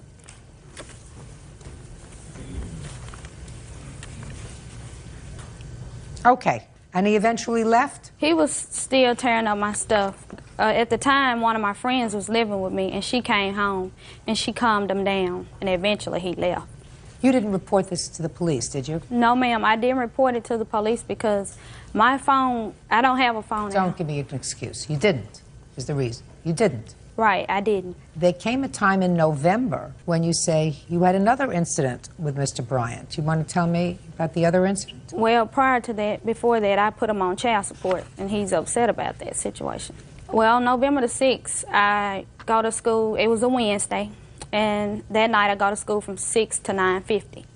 Well, I called him when I got out of class and told him I was on my way to have the kids ready. Because so he was babysitting for you? Yes, ma'am. So I assume you had patched up whatever differences that you had so that you were still now on speaking terms again after the July incident. Is that right? Because he started paying me for this. He paid me like $200. Oh, he did? We're at a... Shh. What do you mean he paid you $200? He gave me $200, but... To cover your clothes? Well, no, he was supposed to keep on paying me. Was that supposed to be for The clothes that he destroyed. Right. Okay. So I called him when I got out of class and told him that, you know, I was out of class to have the kids ready. So when I got there, they weren't ready. So I went in and I asked him, you know, where are the kids? He said they're back there in their room. So he said he needed to talk to me. So I entered his bedroom and we started talking, and he asked me why was I putting him on child support. And I told him it's nothing to talk about, you know, because it's already taken care of. Who was supporting you at that time? He was giving me $100 every 2 weeks. My 2 kids attend tutoring. $100 every 2 weeks doesn't make it. Were you working? Yes, I work. What kind of work were you doing? I'm a secretary, one at Department of Education, Special Education. So you were working and going to school? Yes, ma'am. You working full time? Yes, ma'am, I do. Go ahead. Well, he was saying that why am I putting him on child support or whatever, and started talking about some other issues about my personal life and whatever. And then he started teasing me about I had a fight with this girl, and he said he beat me up, and I told him, you don't know what went on because you wasn't there. And so, you know, he was like, yeah, you got yourself whooped or whatever. And I made a statement that made him upset. I said, well, we'll see what you going to do when they start taking out for child support. And that's when he really went crazy on me and pushed me out of his house and jumped on me or whatever. Then when I got at the door, I called him out of his name, and it really upset him, so he came out the door and pushed me onto my car. And I got in the car, and I was so nervous and upset till I accidentally put the car in the wrong gear, and it hit his car. And he came out trying to put my kids in the car, but I was afraid that he was going to jump on me again, so I locked the doors. And at that time, as you see, I got a picture where he, my little rearview mirror. You pulled the rearview mirror off. He hit it. Where were your children?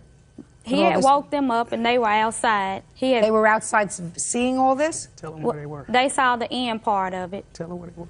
Where were they? Where were they, sir? Right beside me when she tried to run me over with the car, and all of us had to run out the way. So you did have an argument with her at that? Yes, we did have an argument. Oh, okay.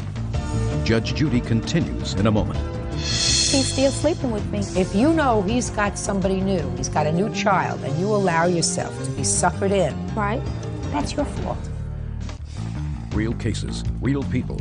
Judge Judy. Crystal Gibson says the father of her children, Marvin Bryant, cut up her clothes and vandalized her car. Marvin says Crystal is making up a story. I want to know something, sir. I read your answer very carefully. You claim that you got an order of protection, a protective order against her 2 weeks ago.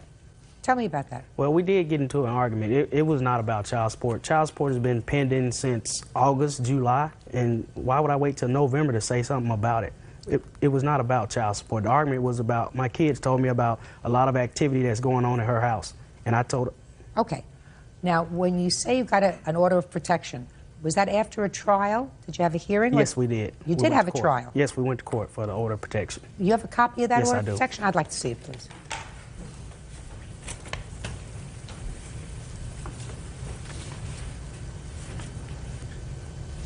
All right. So that both of you were present before the circuit court judge, and the court excluded you from his place of business, the court excluded you from his residence. That order of protection is good for 1 year. Yes, ma'am, he did. You didn't tell me you did anything wrong. I didn't do anything. Well, then how come you think that the judge gave him an order of protection? Because I was nervous when we went to court and didn't understand what she was saying. She asked me, did I read the petition? I said, yes, ma'am, I did. She asked me, did I agree? I said, yes, ma'am, I did. But I was nervous and didn't understand at that point in time. I see. Well, then I can't hear your complaints about anything that happened in November, madam. And I don't understand what you're talking about in this stuff in July. I don't think you would have been here but for the fact that he got this protective order against you. That's what I think. Tell me about the damage that was done, sir, to her bed. I don't know anything about the bed. I was not in her house to do any damage to her bed. She's been obsessed with me ever since I found a new girlfriend. I have a child by my new girlfriend, and she's been harassing us ever since we've been involved. She'd come to her house, try to bust her windows, try to kick her door down. I opened the door, she hit me with a cell phone maybe 15 to 20 times. I wouldn't do anything. We called the police to her house, but she was gone by that time, so they didn't do anything. I didn't pursue that. Then on the issue of the night about the order of protection, when she ran my car, she did not accidentally put the car in drive. Drive is 3 gears down, reverse is 1 gear down. Right. So she ran my car. I went out to look at my car. As I was walking off, she hit me with her car. What kind of damage did you have done to your car? She didn't do much damage to my car. My car has a iron, like metal bumper, so it didn't do much to my car. And if it did, I wouldn't be trying to sue her for it because we have kids together. I don't want to take anything from my kids. How much child support are you paying now, sir? Well, they haven't set the court hasn't set an establishment yet. As she was stating, I was paying $200 a month, but when... Okay, what kind of work do you do? I'm a computer network control operator. How much do you earn? 30 grand a year. You two folks have 2 children together. Yes, ma'am. And you've never been married. I assume that's because you weren't big on commitment, but having 2 children is a commitment. And then you move right along, Mr. Bryant, and have a new girlfriend and a new child. Exactly. That he's not sure about, but he go out and get an attorney because... No. What I'm saying to you is, it's time to start thinking like a grown-up. Exactly. If you have children, usually people get married and they Right. decide to have a family, and then they have 1 child and they see how they can manage that, and then they have another child if they want to. You don't test out the waters by having a baby. What you usually do is you try to see if your relationship works, Exactly. so that you don't send kids all over the place. They spend some time with you, some time with their mother. Kids have seen a lot of violence based upon what you both tell me, which is not a good thing for children. In any event, Ms. Gibson, you're not entitled to any money. Period. I don't believe that you put your car in drive by accident, and neither did the judge who heard the case involving the application for his protective order against you. Have you been bothering him and his new girlfriend? In the past? That's it. No, not right now. Right now you're here. In the past, of course in the past. Why? Why? Because he's still sleeping with me. That's your fault. True. If you know he's got somebody new, and he's got a new child, and you allow yourself to be suckered in, right? That's your fault. He's a man. You're supposed to think more of yourself. You're supposed to say, I'm not going to let him use me, right? That's what I come to say, and that's why he's harassing me now. He's not harassing you now. No. And don't do it after today either. You living with your new girlfriend? No, I'm not. So what do you do? Just have girlfriends, have babies, and live by yourself? No, that's not it. What do you, well, clearly. Well, I'm not living with her right now because we're just, I mean, I lived with her for a while and that didn't work out. I don't want to make the same mistake with this one. That's why you don't have a child until you make up your mind. Well, exactly, I understand that. Exactly, I understand. Things happen. I mean, Listen, it's not like I sit out and plan. You grow up, everybody. I Judge. want you to be prepared to dig deeper in your pockets by the time your support case reaches the court. I understand that. Because under the federal guidelines, you're going to give her 33 1/3% of your salary. Do you understand? Yes, I do. So I want you to start kissing goodbye $300 every 2 weeks. And in order for you to get used to that, I would suggest you start to do it now, so it doesn't come as a big shock to you. Well, do you understand? When I was giving her the money, she all of a sudden said, when she filed a child support claim, she said, I don't want it, don't give me anything, because she's trying to make them think that I'm not doing anything when the kids So are you at my do house it. and Listen, I'm doing everything for them Sir, right now. Mr. Bryant, do you have a lawyer? Yes, I do. If you have a lawyer, I'm certain that your lawyer is going to tell the court that what you really do is you have a shared custody situation. If, in fact, you have a shared custody situation where each of you have the children 50% of the time, there may be no order of support. That's what. Maybe there's no order of support, but I would get myself in the thinking mode of a third. Because he go to school Monday and Tuesday, so. Goodbye, be well, have a happy life, take your clothes. Please excuse you, may step out. She probably tore them up herself. Why would I cut up $2,000 worth of clothes? She's jealous of me and my girlfriend right now. I don't care what he do. He's in my business now. And now the next case. All parties in the matter of Brown versus Knox. Step forward, please. College professor Daniel Brown is suing his former student, 22-year-old Rebecca Knox, for a class trip to Europe. Do you have a PhD? No, ma'am. So you are Mr. Brown? Yes, ma'am. Mr. Brown, you are a professor? Yes. At the college level? Yes, ma'am. And the defendant was a student of yours? Correct. According to you, you made a loan to her in order to enable her to accompany you last year, along with some other students, on a trip to Europe. Yes. And she has not paid you back. Correct. Ms. Knox acknowledges that you gave her the money for the trip. She said there was never any agreement to pay you back, and it was a gift. Totally untrue. Just a minute. Is that your defense? Correct. No. You acknowledge that he gave you this money? Correct. When did he give it to you? I believe it was in February of 2002. I want you to tell me the circumstances surrounding him giving you this money. As he had said, he takes a group of students each semester across the seas to different locations in Europe. Okay, how many students does he take? It depends on how many are actually interested in going. How many were interested going on the trip that you went on? We had 5 girls and 1 boy, so there were 6 of us.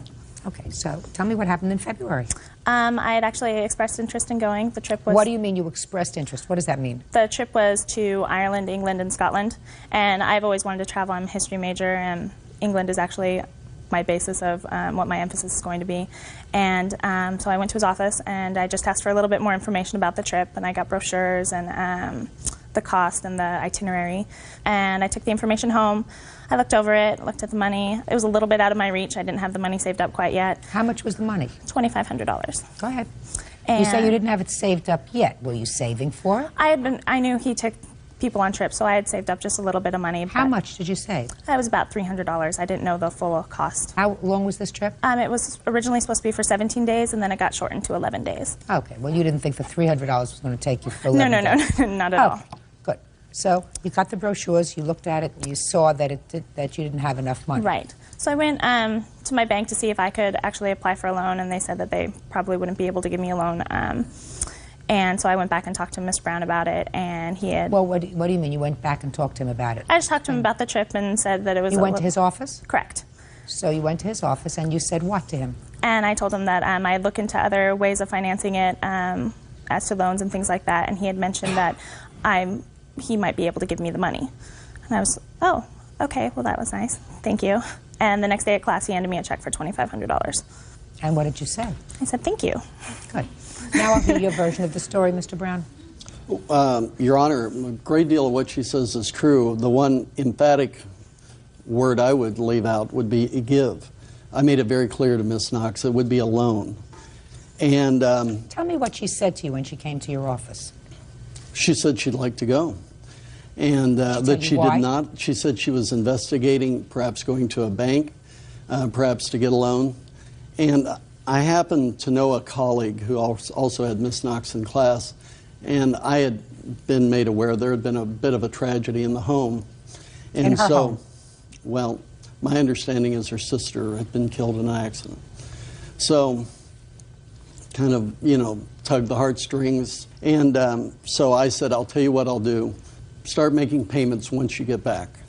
And I'll forward you the money, because I knew she wanted to go to England, and she was very interested, and she'd been a good student. So I said, I'll help invest. In the only regard is I need to get the payments within a certain amount of time when you come back. I have children that are in school, and I pay tuition. And she agreed. And, Your Honor, if I could, I have the check, February 9th, and on the memo it says personal loan, L-O-A-N. Mr. Brown? It's a very easy case. I believe you. I don't believe you. Period. End of discussion. I don't see any reason why this man who took 5 people and you on a tour would say to you, I'm going to give you the money. I don't see it. Do you? I guess not. I guess not either. So if it doesn't sound right, if it doesn't have the ring of truth to it, it's usually not the truth. How much did you give her, which was a loan, sir? $2,500. Out of Baker versus Baker, parties have been sworn in, Judge. You may be seated. Mrs. Baker, the defendant is your former husband, and I gather from your complaint that despite the fact that you are divorced, you still maintain a relationship. Is that correct? Well, you did at the time of this incident. Is that right? Yes. You allege that Mr. Baker assaulted you. You want him to pay for the medical expenses as well as lost wages and pain and suffering as a result of that assault. Mr. Baker says the truth of the matter is that you assaulted him, and despite the fact that he did not sustain any physical injury that required treatment, he was in fact arrested, as you were, and he wants you to pay for all of his out-of-pocket expenses, including his attorney's fees. That is his counterclaim. So I'd like you to tell me, Mrs. Baker, your version of the events of the 15th of September. Okay, September 15th was a Sunday. We were home watching football. My oldest daughter, had come into town from her boot camp. And How old is she? She is 19. There's animosity between my daughter and Mr. Baker from a previous assault that he assaulted her. Anyway, we were bringing up the fact that I wanted Shauna to come over and visit, and he didn't want her in the house. She came over to make peace. She had actually come to the house? Yes, and I said to him, my daughter wants to make peace with you. Would that be okay? And he got very upset and said, no, you were supposed to give me 24 hours notice if she's going to be around, and she needs to leave. And so she left? Yeah, so she left. Okay. So we continued with the football. I apologized to him. I was trying for him not to be mad. I always have to make sure he doesn't stay mad. And he started calling her just horrible names, and I begged him to stop. I actually was on my knees in front of the couch pleading with him, please stop saying all those horrible things about her. I slapped him on his face, and I realized that I shouldn't have done that because now I'm going to get in big trouble.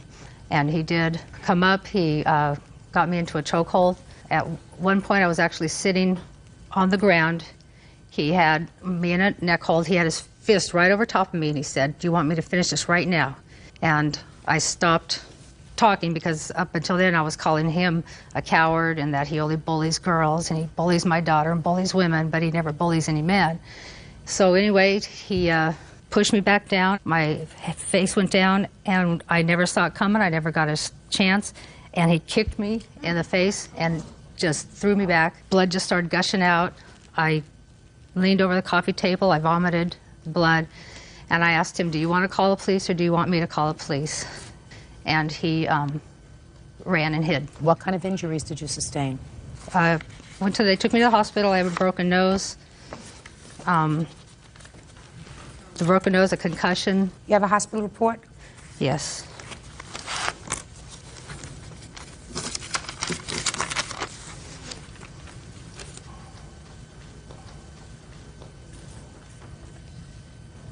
Now, can I see the police report, please?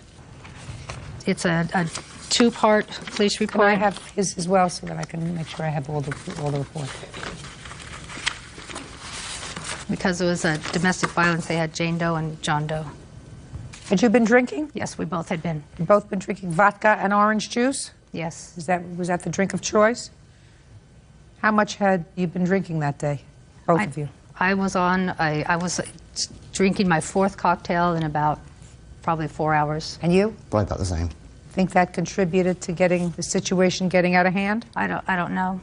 He drinks an awful lot, a lot more than I do. Did you tell the police that after you slapped him in the face with your open hand and there was an altercation where he was pushing you down on the couch that you were trying to hit him in the testicles and stomach? That's when Did you tell that to the police? Yes. And that was before he kicked you? Yes. All right, let me hear your version of these events, sir. It happened pretty much along the same lines she says, but without a few details. I was sitting on the couch, we were both sitting on the couch watching a football game, and we were cheering for the same team, having a good time, and we had argued previously on the previous day about her daughter, and I have a problem with her daughter, and she has a problem with me. And because of our history, it's just not a good idea to have her in our house while I'm there. And all I asked for was a reasonable time of notice so that I could leave, and she can spend as much time as she wants to with her daughter. She did not go along with it on that night because her daughter's getting out of boot camp, and she's here visiting, and I said, fine, but I don't want to be here. So she wants me to make up with her daughter. I don't want to make up with her daughter. She made a false statement against me and told the police that I assaulted her 6 months ago, when in fact it was her and my wife that got into the fight. I don't want her in my house. Gotcha. Period. Okay, so what happened after your wife slapped you? She didn't slap me, Your Honor. She punched me in the jaw. She punched me there. She punched me a second time in the shoulder. She grabbed my back. Then she grabbed my wrist. She threw me to the floor. I got a rug burn on this knee. Then as I was attempting to stand up, she grabbed me again. I have photos of that also, of everything, of my injuries.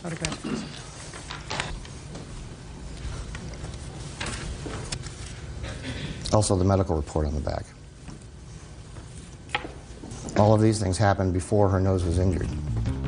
Judge Judy continues in a moment. Here, you said, so I lightly slapped his mouth to try to stop him. That sounded to me like he went like this. Oh, no, don't say those things about Shauna. Well, what you really did was haul off and slug him. Real cases, real people. Judge Judy. Deborah Baker claims she had a knockdown, drag-out brawl with her estranged husband, Bill Baker. Deborah says that's when Bill kicked her in the face. Mr. Baker, your wife doesn't have a lawsuit, at least a viable one, because she started it. She hit you first. She hit all of them.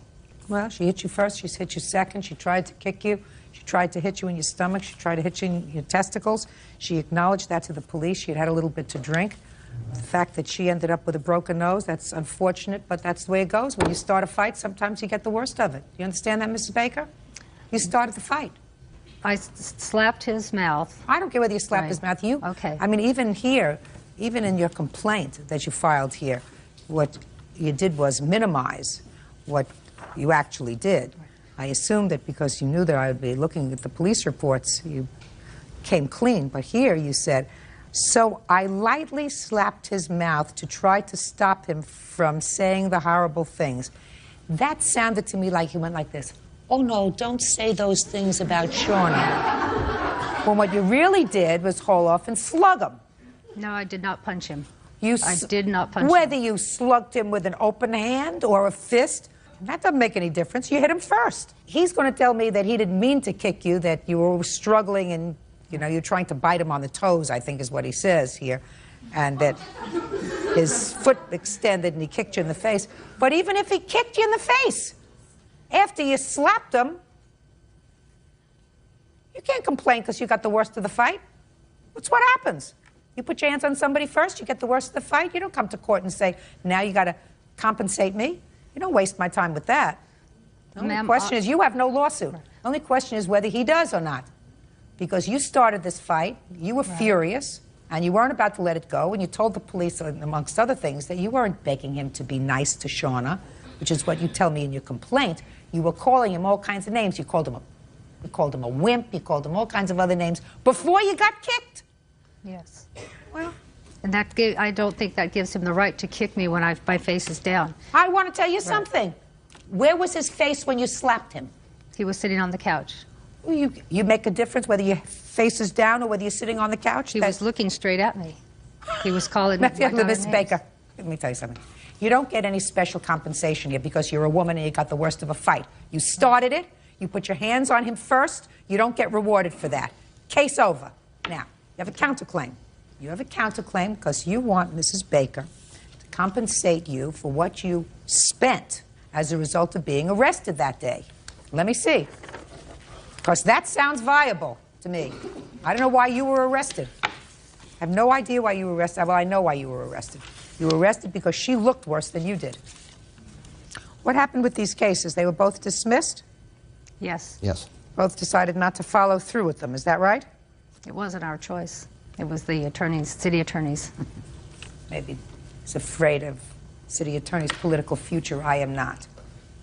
I don't like domestic violence in whatever form it takes. But that doesn't mean that only women can be the victims of domestic violence. Men can be the victims of domestic violence as well. And unfortunately, this is a case where he was the victim of domestic violence. He was defending himself from you. You were out of control.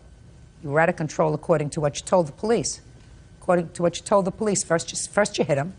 Then you try to hit him in the testicles. You try to hit him in the stomach. And after that, he kicked you. That was to get him to get him out of the headlock. He had me in the headlock. After that, I was grabbing. He hit you. He kicked you and hurt you. That's what happened. And then he was arrested. His injuries look as bad as yours. He's got scratches all over him. He's got black and blue marks all over him. Yeah, he had and he was arrested. The reason he was headlock. arrested is because the police are very, very sensitive about domestic violence. And when in doubt, arrest everybody. You know, and I can't fault them for that because there have been lawsuits involving the police and domestic violence. So they say, listen, when in doubt, let the city attorney decide or the county attorney decide what they're going to do, which is what they did in this case. And the county attorney wimped out. I won't. Yeah. I'm awarding Mr. Baker $1,500 on his counterclaim. Your claim is dismissed. That's all. Please excuse you. Step out. He's attacked her. He kicked her in the head while she was on the floor as well. I just want to get on with my life and and move forward. It was a cowardly chicken thing to do, and I'm just really glad that I'm out of it. And now the next case. All parties in the matter of Hollis versus Kirkland. Step forward, please. Inventory control clerk Lori Hollis is suing her former live-in boyfriend, salesman Alex Kirkland, for unpaid rent and bills. Alex says this is revenge for their breakup. Ms. Hollis, according to your complaint, a couple of years ago, the defendant lived with you. I assume you were in some sort of a relationship when he came to live with you. You say that he owes you money for rent and other bills. Mr. Kirkland says he doesn't owe you a thing, that you never had an agreement with regard to rent, and when he was working, he gave you money. Is that right, sir? That's correct. Okay. When did you move in together, or he moved in with you? June 10th, 2001. And how long did you know him before he moved in with you? From October 1999 for a little over a year and a half. Why did he move in with you? He had gotten into a situation where he needed a place to live. And I don't know what that means. He had broken up with his girlfriend at the time and he needed a place to live. He was moving out of his place. And so I offered to let him stay with me. So he wasn't your boyfriend at the time, No. he was just a friend? Yes. Okay, go ahead. And, you know, and we had an agreement that he was supposed to pay me $450 a month plus, you know, half of the living expenses, utilities. And about 10 days, I think it was like the 25th of June, he had lost his job. And he lost his job under circumstances which prevented him from being able to collect unemployment. I was a friend of his, and I had faith that he would get a job soon and, you know, and be able to adhere to our agreement. But he stayed unemployed all the way through March 2002. That's your problem. That's your problem. Judge Judy continues in a moment. Soon after he did get a job, he picked up and left. He's consistent. Real cases, real people. Judge Judy. Lori Hollis says ex-boyfriend Alex Kirkland owes for rent and bills. Alex says Lori is a vengeful woman. Let me tell you what you just told me. You just told me that he broke up with his girlfriend and he had to move out of her apartment, right? I assume it was her apartment because she wasn't leaving. He was being forced out. Is that right? That's why he came to live with you. Well, I don't know the circumstances of their relationship. So well, certainly he needed the place to live. Is that right? Yes. Okay.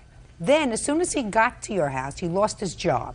And when you say he lost a job under circumstances under which he could not collect unemployment, which means he didn't leave voluntarily. He left because he got caught doing something wrong. Well, if you get caught doing something wrong, then maybe you can't collect unemployment, because if you get fired, and if you've had a work history, then you can collect unemployment. So now you have faith in him that he's going to get a job, but he doesn't get a job. So you can, if he's just your friend, you say to him, toodaloo. Well, but you decided not to. So why are you here a year and a half later looking for rent? Well, all the time that he was staying with me, well, in September of 2001, he decided, he instigated a conversation with me to take our relationship further, because we had been friends for a real long time. We cared about each other, and I loved him. So that's why you let him stay. I let him stay. That's why you let him stay. And he continually told me that, you know, don't worry, you'll get a job and he'll pay me what he owes me, and so on. But soon after he did get a job, he picked up and left. And he's consistent. He's consistent. So what are you complaining about? Well, the fact that you cared for him, he evidently was not committed. I do have a signed rental agreement by him, though. Let me see it. When did you have him sign a rental agreement? Well, I tried to get him to sign it soon after he had moved in. He kind of avoided it for a little while, and he ended up signing it because it was the truth, and that he was going to use it as so in a child support hearing to prevent his child support from being raised. Were you involved in the child support dispute, sir? Yes. Is that why you signed this agreement? That is why I signed that agreement. So, according to this, you owe her for a year's rent. According to that. Judge Judy continues in a moment. And? I didn't really remember signing that agreement. And once she brings it, now that she brings it up, the reason that I signed it was to take into court to show that I was living at a place and everything was on the up and up, and for them not to raise the child support, which they did anyway. It had really nothing to do with rent. She agreed to help me knowing the situation that I was in. I did pay her. I signed my complete checks over to her once I started working, and I didn't move out right after I got a job. When you say you signed your complete checks over to her, how often did he do that? How many times did he sign his complete checks over to you? He did the first check he got in April. He did because we were kind of in the rears at rent at the time. So how much was that? I don't know how much. How much was that? Do you I remember? believe it was around $500 from what I had left from the child support. Mm-hmm. And he moved out in July 15th. Mr. Kirkland, what you're suggesting is that you took this piece of paper. You were sworn to tell the truth. That's correct. And the judge asked you what your expenses were? Yes, he did. I told him that I wasn't working, and those are expenses that were against me. You gave this to the judge when you were under oath and said, these are my expenses. Yes. My rent is $450 a month. That's correct. I need this for transportation. I need this for clothing. Is that right? That's correct. So now you're coming into this court, and you're telling me in this court that this was merely meant to fool the judge in the child support proceeding. That's not correct. Of course that's correct. That you furnished this document to the judge in the child support hearing in the hopes that they would not raise your child support, but that this agreement was false. This is case number 278 on the calendar in the matter of Siebers versus Sazetsky. You're welcome, Judge. Parties have been sworn in. You may be seated. Ladies, have seats. Ms. Siebers, the defendant was a former boyfriend of yours, Yes, is that right? yes. It is your claim that he assaulted you and then damaged your car. This was after you had already broken up with each other. Yes. The defendant says that you caused him to get severely beaten by your current boyfriend, and that while he did, in frustration, throw a rock at your car, causing a small dent, he didn't do the kind of damage to your car that you were also alleging, right? That's correct. When did you stop seeing each other? I moved out of the apartment that we were sharing in the 5th of December of 2001. And when did this altercation take place that resulted in you being injured? Monday, June 10th of 2002. And when was the last time you had contact with each other, prior to June? I would say in March. So between March and June, you had no contact at all?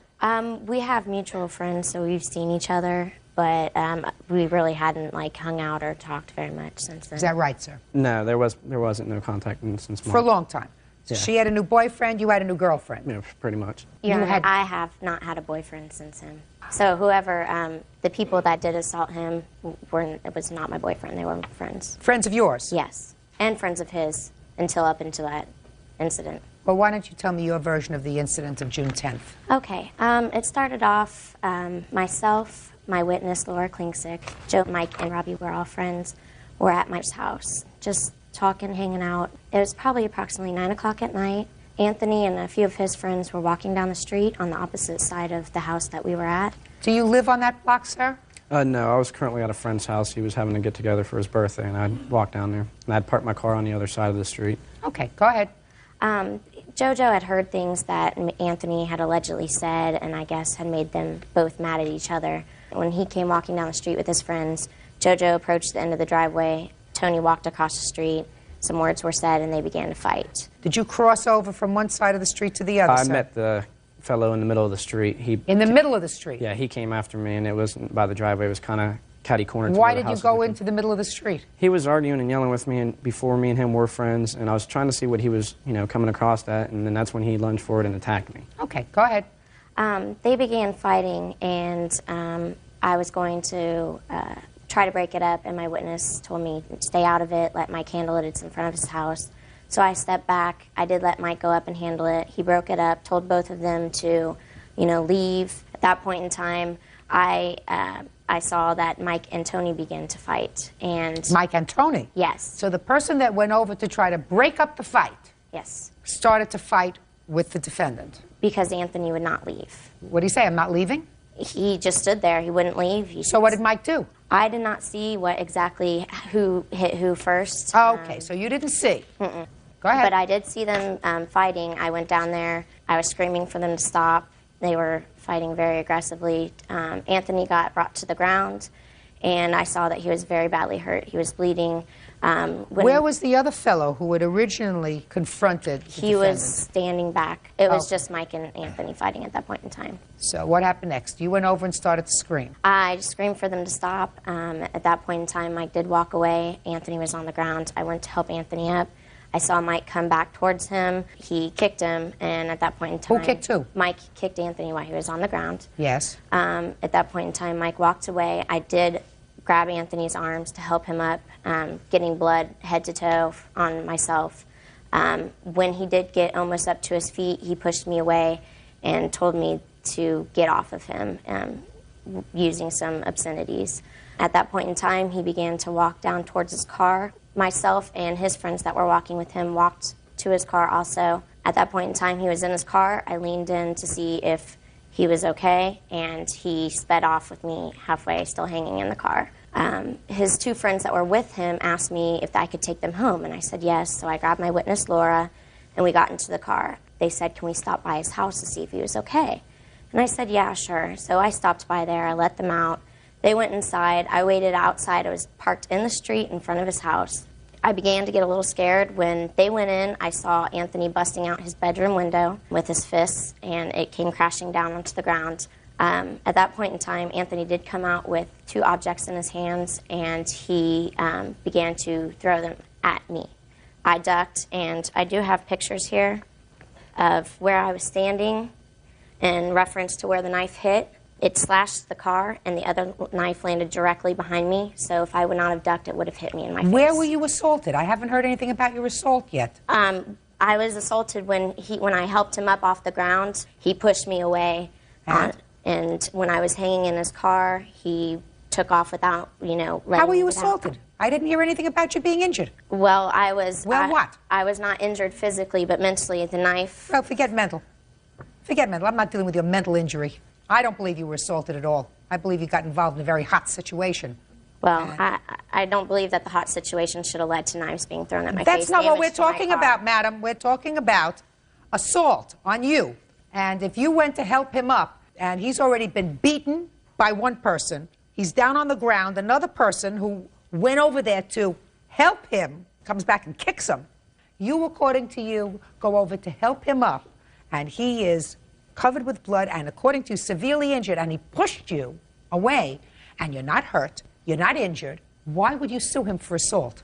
Well, I believe... You're in the heat of a moment. You went and followed him to the car. He gets into the car. He's all bloody. According to you, you're really worried about him. He doesn't want to stop and talk to you. He wants to have nothing to do with you. You're touching his car. The fight was not because of me. I did not Who start knows the whether fight. it was because of you or not? All I know is you weren't hurt, because if you were hurt, you wouldn't have gotten in your car, driven over to his house. You would have gotten in your car and driven to a hospital. Judge Judy continues in a moment.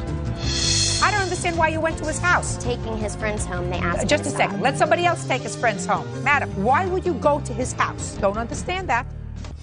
Real cases, real people. Judge Judy. Emily Seaver says ex-boyfriend Anthony Shizeski threw two knives at her in a fit of rage. Anthony says he only threw a rock. Okay. Your turn. What? You Your pled Honor, guilty. I pled guilty. To what? To throwing a rock at her car. And you did throw a rock at her car. I did throw a rock When? at her car out of frustration. At the time, she did pull up to my house. She was blocking my driveway, would not let me leave. I needed to go to the hospital. I repeatedly told her, please let me leave. I need to get out of here. She refused to. My brother asked her to leave. My mother asked her to leave. The two guys that she supposedly brought over asked her, you need to move out of the way. She's blocking my driveway. So at that point, I began walking to another friend's house so I could go and have medical treatment. I got pictures showing how badly beat I was. This is 2 weeks after I'd like to see the it, please. incident. Those pictures there show what happened. That was 2 weeks after. No question. She says you were very badly injured. What was the fight about? I'm not really 100% sure. Well, let me try to bring you back a second. You're crossing the street in order to get to Jojo. Is that his name? Yes, Joe. that's his And name. Joe is crossing the street. Whatever. You get together. Joe starts to say something, and you end up in a brawl.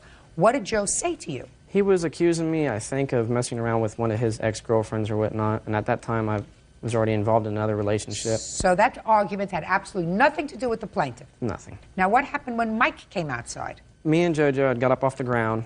Mike approached me, said, I don't want fighting in front of my house. My child's here. No fighting. I said, yes, I understand. At that time, her witness... Just that kind of calm, right? Well, not really No. that kind of calm. Okay. I mean, there was a little bit of frustration going on. But at that time, her witness had grabbed Mike's child and carried her into the house. And I kind of noticed that. And when I noticed that, that's exactly when Mike turned around and punched me. I fell to the ground. He punched me again. I was trying to get up, and that's when he kicked me. Finally, you know, there was a break to where I could get up, and I went to my car, and I went immediately home. I was bleeding badly, really badly, so I wanted to go home, let my mom know what was going on, go to the hospital. That time she shows up, will not leave. I'm asking her nicely, please leave. Finally, Well, you what know, was she's she not- saying to you? I couldn't really make out what she was saying. I mean, at that time, I mean, I was so badly kicked and punched. I mean, my face was swollen. I couldn't even make out objects to really see. I mean, I just know she was there. I asked her to leave. There was no reason for her to be there. Well, when you said to her, "I'm asking you to leave," you didn't say, "Would you please leave?" No, So I you- didn't say, no, I didn't say it like Yeah, I that. mean- I was being... Well, you said, "Get out of here." You cursed, whatever. Yes, Your Honor. And she did not leave. No, she denied to. She said, no, she's not leaving. She's staying there. You know No, what I that mean? doesn't sound right. Doesn't sound like she would say, "I'm not leaving. I'm just staying here." Well, I mean, I don't know Go if ahead, that's... what? Okay, I have a witness that can justify that the only time he asked us to leave was after he threw the knives at me, and the only reason why I would not leave after he threw the knives was because I had already called the police. I don't understand why you went to his house. Madam.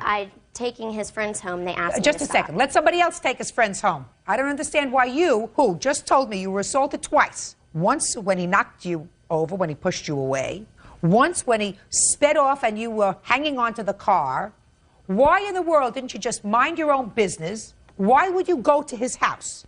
Don't understand that. Well, I was sitting out in the street. I didn't believe that. Why anything would you happened. go to his house? To drop off his friends to make sure that they Why were would okay. you get involved? Who does he live with? He lives with his mom. Okay. His mother can take care of him. She took care of him from the time he was born. What did you go to his house for? I also wanted to make sure he was okay. I was waiting for his friends Call to come his out. house. He did not have a phone. His mother doesn't have a phone? Mm-mm. I don't believe that. I believe that's a lot of who shot John. I mean, she had a cell phone, but I did not know the number. Listen carefully to me. You take the friends home and drop them off because you say, I don't want to be involved with him. He's a lunatic. He assaulted me twice. Why would I go and sit in front of his driveway? It was a spur of the moment thinking. It was Spur of the moment. It I'm a was a spur of the stupid- moment girl. Listen, let me see the car and let me see the estimate. He already told me he pled guilty to damaging your car. Over that, I have very, very little latitude, sir. Do you understand that? Yes, I understand. Okay. Also, Your Honor, there was 2 knives found right next to the car. One of them was broken, and it is in the police report. How did this moonroof get broken? The knife, the velocity of the knife that it was thrown at. How much did the insurance company pay? This is a relatively new car. My deductible is $500. Good, so that's what it cost you. Minimally, you at least put yourself into harm's way.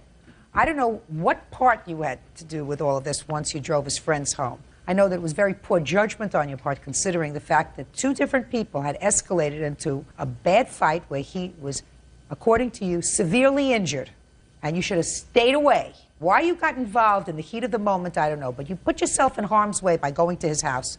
What you should have done is if there was damage to your car, you go through your insurance, you let them fix it, you have a $500 deductible, and he pays the deductible, so it doesn't cost you anything, which is exactly what I plan on doing. Judgment for the plaintiff in the amount of $500, period.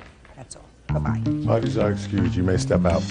Throwing knives at someone is a very scary thing. She's extremely jealous of me from the very moment that we first got together. If he would have asked me to leave and I knew that he was that upset, I would have left. But watch who you're dating. And now the next case. All parties in the matter of Austin versus Lutz. Step forward, please. Melanie Austin is suing 18-year-old Jeffrey Lutz for medical bills after Jeffrey accidentally cut her son with a switchblade. Melanie's son, 17-year-old Ryan, is a witness for Jeffrey. Miss Austin, it is your claim that your son was injured by a knife that was being held by the defendant. Yes, ma'am. You weren't present when this happened. Right. But from what I've read, you believe that it was an accident, but your son was injured, and Right. you believe that the defendant should be responsible for paying half the medical costs that you incurred. Mr. Lutz says that he felt terrible about what happened, and he did, in fact, give you some money, about $600. Is that right? $700. He doesn't feel as if he should have to give you any more money. How much were the medical bills? All totaled, $8,751. Where's your son? He's the witness for the defendant. Oh. So I guess you're going to tell me about what happened, right? Yes. Why don't you stand up? You're a witness for him. Yes. Do you live with your mom? No, ma'am. How old are you? 17. Who do you live with? One of my friends next. How come you don't live with your mother? She kicked me out. When? Nearly a month ago. Why? I have no idea. Want me to tell you? I do. Well, at 16, he quit going to school because he was getting ready to have a baby, and he wanted to go to work and support his son. So he quit school. He didn't get a job. Finally, he went to GED courses, never took his GED. He got a job here and there, and when he got fired from his last job, he wasn't paying rent, and he wasn't working, and he wasn't going to school, and so I just said, enough's enough. What are you doing now? I'm working. I'm taking GED classes. Where are you working? At the tree service. Okay. When was this incident that caused you to be injured? February 8th. Tell me about it. Well, Jeffrey got a new knife, and he was going to show... What kind of knife? Just a little pocket knife. Blade was probably 1.5 inches, 2 inches. Okay, go ahead. He was going to show me it, and he pressed a button and it latches out. And I went to go hit his arm away, and it's all happened.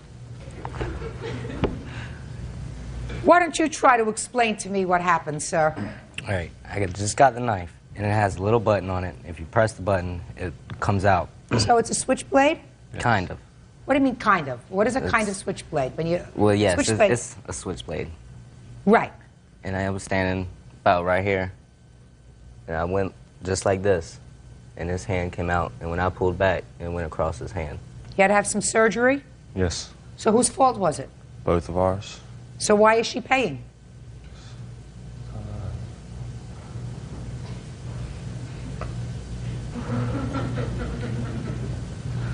Listen!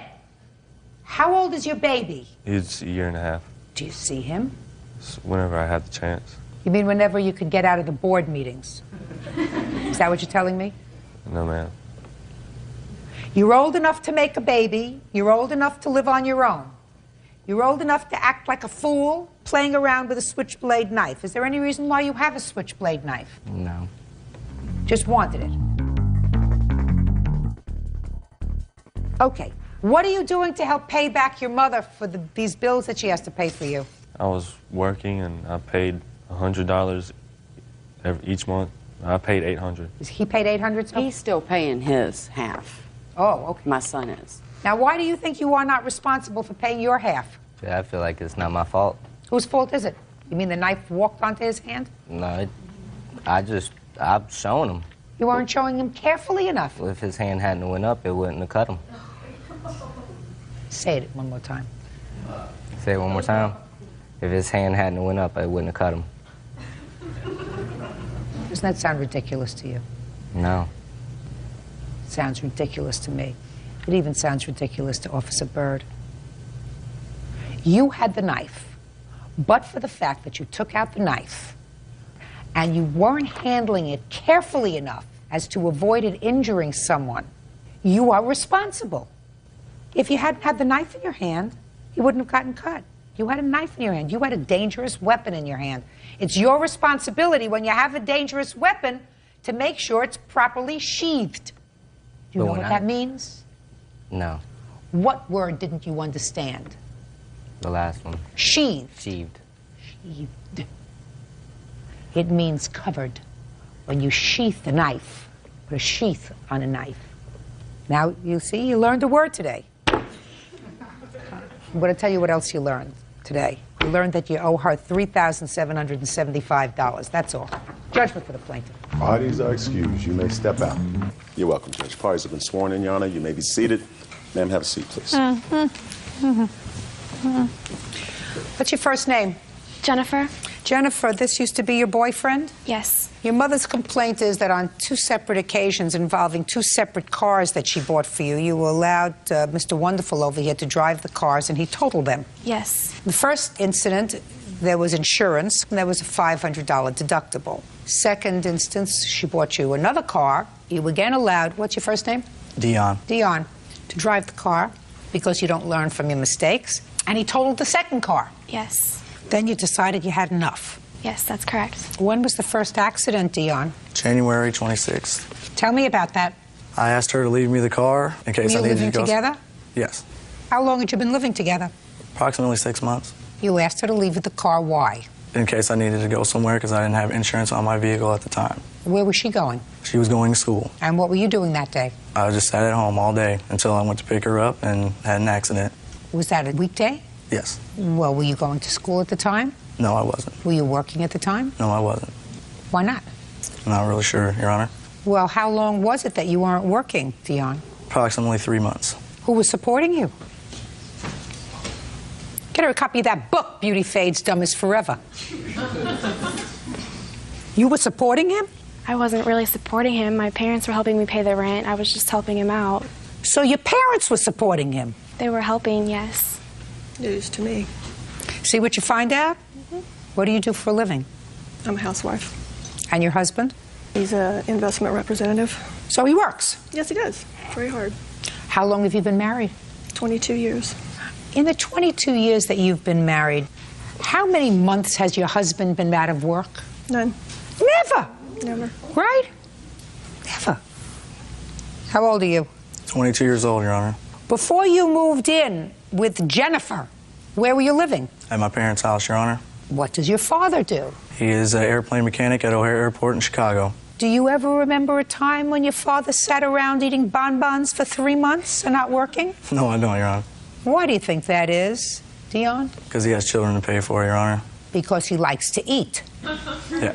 And he doesn't like to live in the street. No. Now, when you left your parents' house, were you working? Yes, I was. Where were you working? Cub Foods. Doing what? I was in the meat department, cashier, dairy What happened to that job? I lost it. Why? Due to too many absences. Why were you absent? I was sick, road conditions, stuff like that happens. What was wrong with you? I had the flu, I mean. For 3 months? No, not for 3 months, but I mean, I was out of work for 3 months. All right, now let's get to the first accident, Dion, because I've tortured you about your responsibility in growing up long enough, because even I'm getting bored with it. I don't know if I'm getting through to you, sir. If you want to be a grown-up and live out on your own, you have to work. 22 years old, still not fully cooked, probably, but that doesn't mean you live off the kindness of strangers. She's a stranger to you. She has her own children, and if she's supporting her daughter, and if her husband is supporting her daughter, they don't have to support you, too. That's true. Thank you. So you asked her to leave you the car just in case you wanted to go looking for a job that day. True. I almost forgot how entertaining this could be. Sort of forgot how dumb people can be. All right, so you kept the car so you could go and look for a job, but you didn't go and look for a job. Where did you go, Dion? I didn't go anywhere. You mean the car had an accident in the house? How did that happen? Explain that to Officer Byrd. He would really like to hear that. I was on my way to pick her up from school, Your Honor. Had you gone anywhere else that day? No, I haven't. You just stayed home and watched Oprah? Yeah, I guess. That's what you say. No, you tell me what you did. Oh, well, I didn't watch Oprah, but What I did you watch? TV. You watched me. Yeah. Sometimes, yeah. Like I said, you would have watched me more frequently, Dion, you would never be here today. Never. That's true. Happened. That's true. That's true. Okay, so you went to pick her up from school, and what happened? I was at a four-way stop. I stopped at the stop sign, looked both ways, looked forward. Nobody was going, so I started going. Here comes a car. Bam. Took off the front end, airbags, everything. Okay, so this car came out of nowhere. Well, it was sitting at the stoplight, at a stop sign, when I looked left, and it wasn't going, so I just barely tapped on the gas, just started going, and then here comes this Mustang out of nowhere. The plaintiff says you got a ticket for failing to yield. True. So then I guess the accident was your... No. Did you pay the ticket? No, I didn't. Did you have a trial? Yes. Were you found guilty or not guilty? I didn't go. Well, if you didn't go, then you were found guilty? No, I wasn't, because they still got the insurance money. I proved We're not my talking point. about insurance money, we're talking about ticket. You got a ticket for failure to yield. My question is a very simple one, Dion. You have to pay attention. I know you've been resting your brain for a long time, so you should be able to pay attention to what I'm saying to you. You got a ticket. Did you pay the ticket? No, I didn't pay the ticket. Was the ticket dismissed? Yes. Was it dismissed after a hearing? I'm not sure. Oh, I don't even want to go there anymore. Right? All right. So that's the first accident.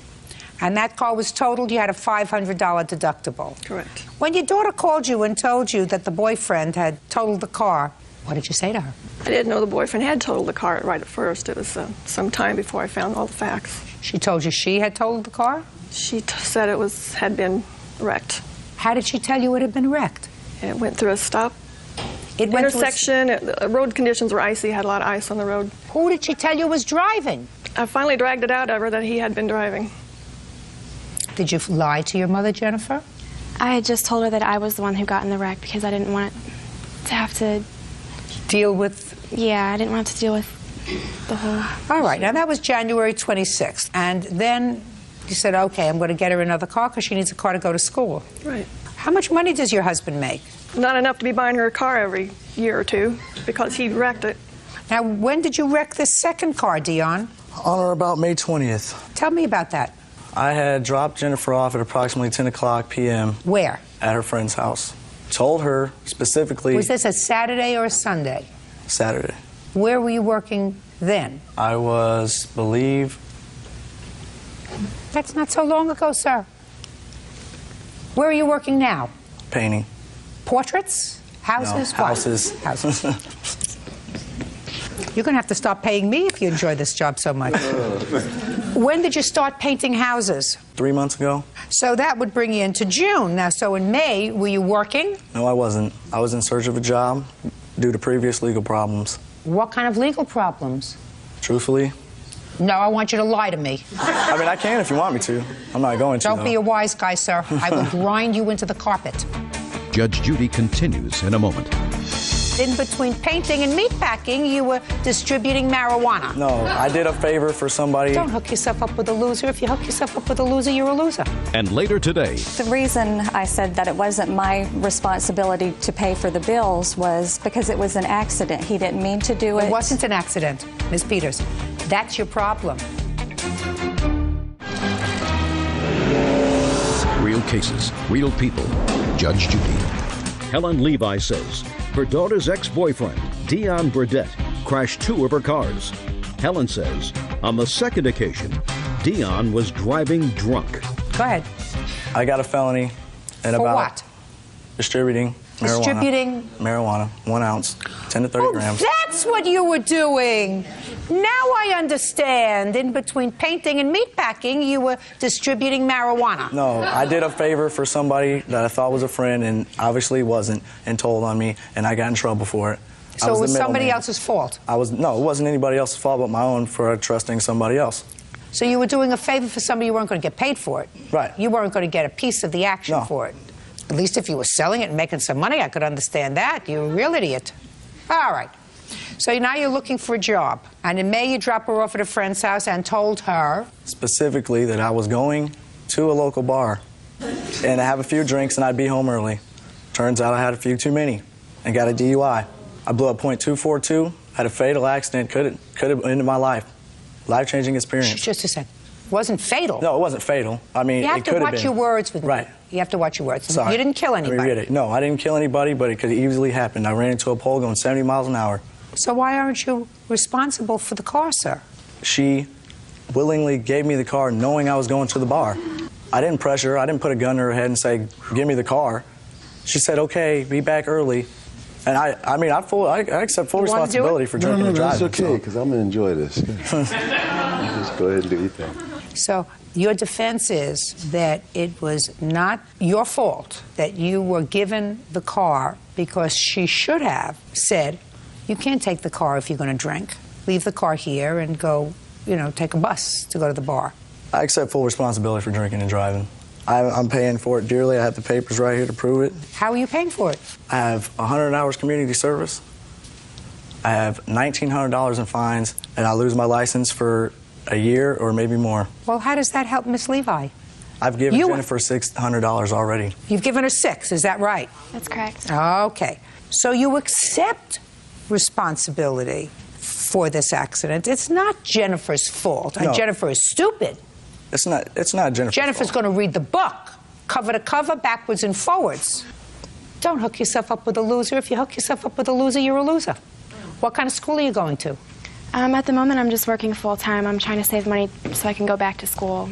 If you're going to school and moving forward and your family is trying to help you get there, you don't hook up with a loser who's unemployed. You don't hook up with was he arrested for this distributing marijuana while he was living with you? No, that was way before I met him. But you knew about it?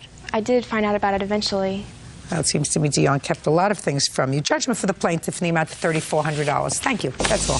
Parties are excused. You may step out. My mother has not liked me because I'm not fully white. Not at all. At 3 years I've dated her daughter, she has not said one word to me. He's irresponsible, he's a user, he's a manipulator. Her attitude towards me, I don't feel that I owe her a damn dime. He's taken my daughter for everything she could possibly give. She's 11 weeks pregnant right now. I am going to have a child with him. I mean, I have to do what I can to get along with him. You love your children, you do what you can for them. And now the next case. All parties in the matter of Thompson versus Peters. Step forward, please. Rebecca Thompson is suing the mother of her son's schoolmate, Miranda Peters, for medical bills.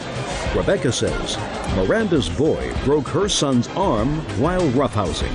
Your son? Yes, ma'am. Just next to your mother. Who was the basketball player? What's your first name? Keith. And yours? Michael. Your arm got broken in school. Yes, ma'am. Your arm got broken when he bumped into you. Yes, ma'am. Tell me what happened. Well, I was trying to get into the game, and pretty much... When did this happen? March 17th of 04. You were trying to get into what game? The basketball game. In PE that day, it was pretty much a free day, and I was trying to get into the game, and they were pretty much just shoving me off. Who was? All the players.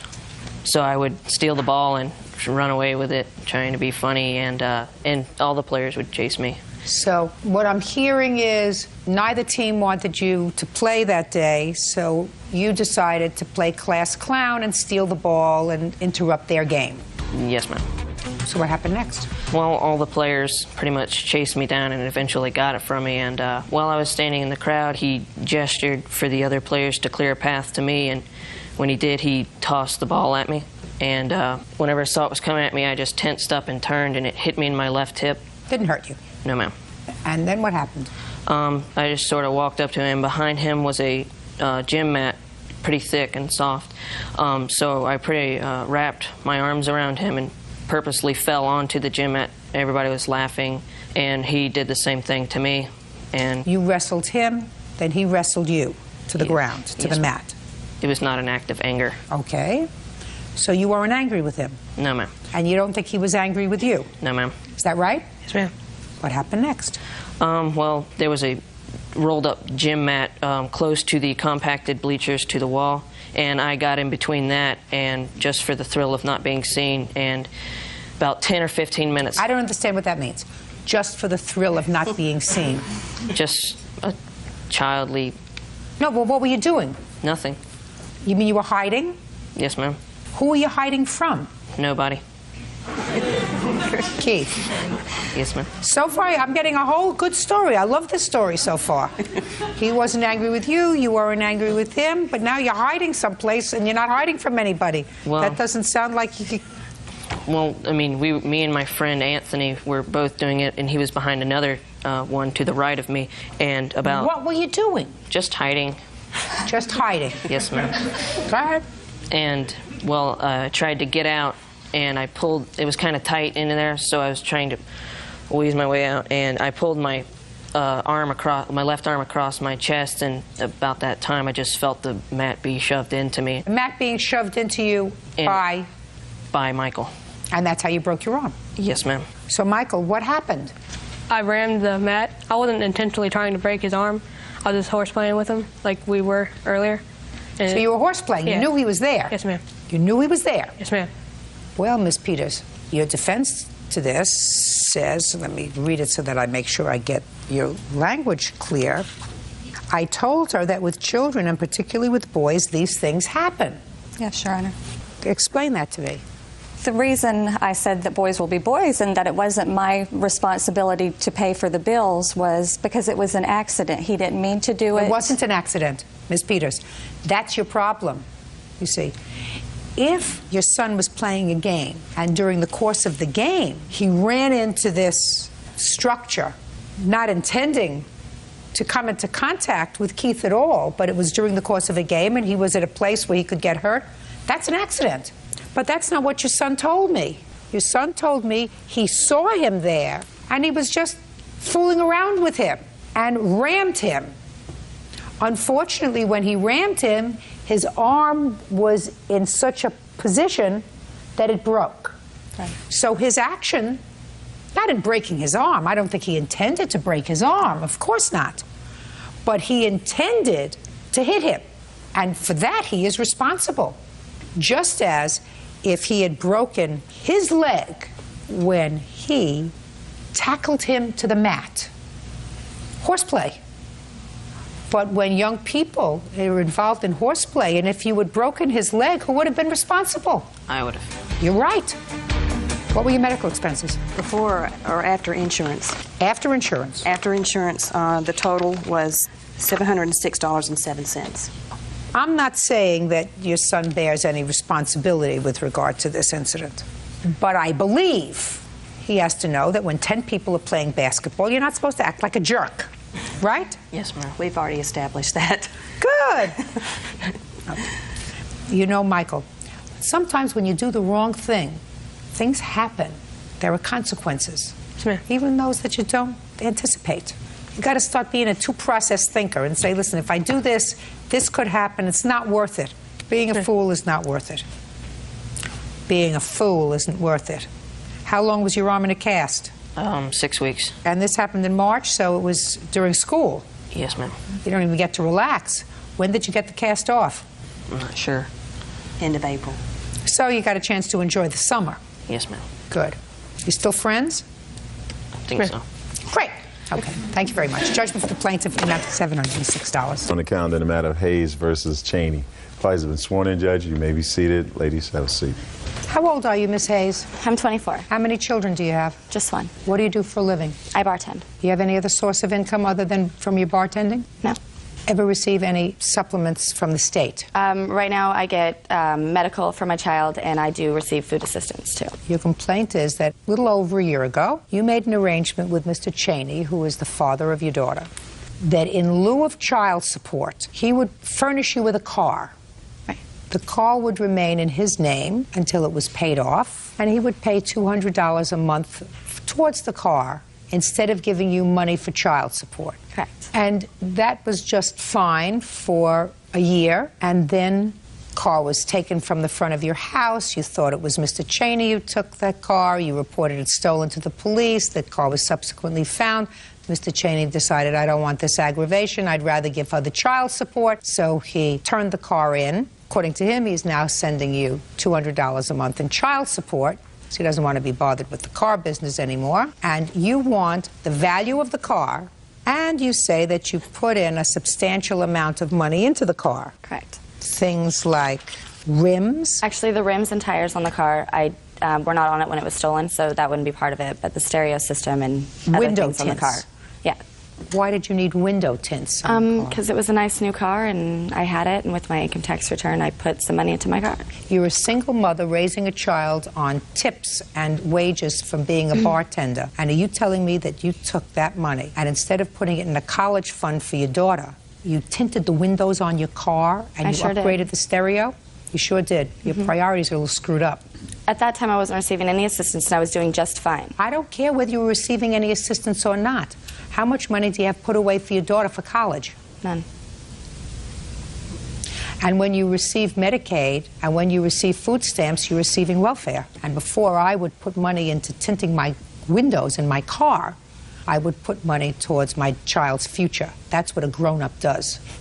I just want to mention that, madam, because I was actually appalled at that piece of your complaint when you say you want that money back from him because he repossessed the car and sold it after you had put in this window tints and stereo system and fancy rims on the car. And so he owes you $4,000. Now, Mr. Cheney. Yes. Why did you take the car back? I didn't take the car back. It was reported stolen. I found it 2 blocks from her house, sitting in an apartment complex, which I did some checking around and I got proof that the car was there and that she's been in and out of those apartment complexes many times while it was there. It was given back to me by a police officer. Because the car was in your name? The car was in my name. I took it back to the car lot because I didn't want no problems. She's trying to put me in jail all the time. I didn't want no problems with it. Fine. You used the car for a year? I did. If I wanted to put him in jail, Your Honor, he would be in prison right now. You used the car for a year? I did. How much do you think that it would cost if you leased a car for a year? I have no idea. How much is he paying you now in child support? He has paid me $200 for the last 2 months. But I'm currently Who is this filing. person? This is my girlfriend. Tell her to keep her mouth shut. Because you two have a child together, and she's not supposed to exacerbate any bad feeling that may exist between the two of you. She's been the communicator between the both Which of us. is making it worse. In court, she has nothing to say, and she should have as little to say as possible, because that's not going to be a good thing.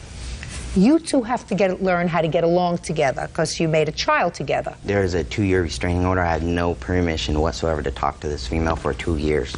She is the communicator by court. He was talking to me up until I don't know what happened, and she decided that she didn't want that anymore, and now she's been the communicator, and she makes things up between the two of us and causes more Very bad. That's very unfortunate. Who got a restraining order against whom? The state actually pressed it for a no-contact order because of the domestic violence that we had. Who supervises visitation? No one supervises visitation. She was picking up for a while our daughter and bringing him to him for the weekend, and then we would meet and I'd pick her up.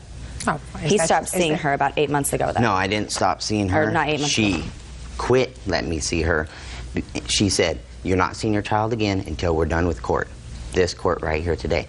First it was, "You better start paying me payments." Pay her payments. Nope, you can't have her. Now we're going to court. Oh, no, not till court's over. So I'm paying. I haven't even seen my child in like 4 months. Do you have an order of visitation? I don't think so. Well, go and get one. If you don't have an order of visitation, then you see your child whenever she says you can. If you have an order of visitation, sir, that's fixed by a court, you will see your child whenever the court tells you you can see your child. Do you understand the difference? Yes, I do. Well, then you got to get off your duff and go into court and file for an order of visitation. Well, I was trying to do it out of court. Well, that's stupid. Your Honor, I've never told him he couldn't see his daughter. Just a second. That's stupid. That's stupid. You pick yourself up and you go to the local domestic relations court or the family court, wherever you live, and you file a petition to see your child, whatever. And she just says, I told him he could see her whenever. She don't Listen bring to her, me. then I can't see her. Listen to me. That's not up to her. Go. If somebody told me I couldn't see my child, I wouldn't wait 4 months to go to court. She knew how to go to court to get an order of support, right? Right. You do have an order of support. Yes, we do. $200. That's not court ordered. It's not court ordered. That's not. I'm in the process right now of getting back into the court ordered amount, which is $280 a month. It's ordered that I pay $280 a month already. We had a verbal agreement outside of it to pay $200 a month. So No, to pay For the car. to pay for the car. Now I'm in the process of getting the $280 a month again. Very good. So you'll get your $280 a month. Good. I don't know what you want. What I want basically is I put all this money into this car. That was stupid. It was a That bad was decision. stupid. Bad Who told decision. you? Who told you? Listen to me.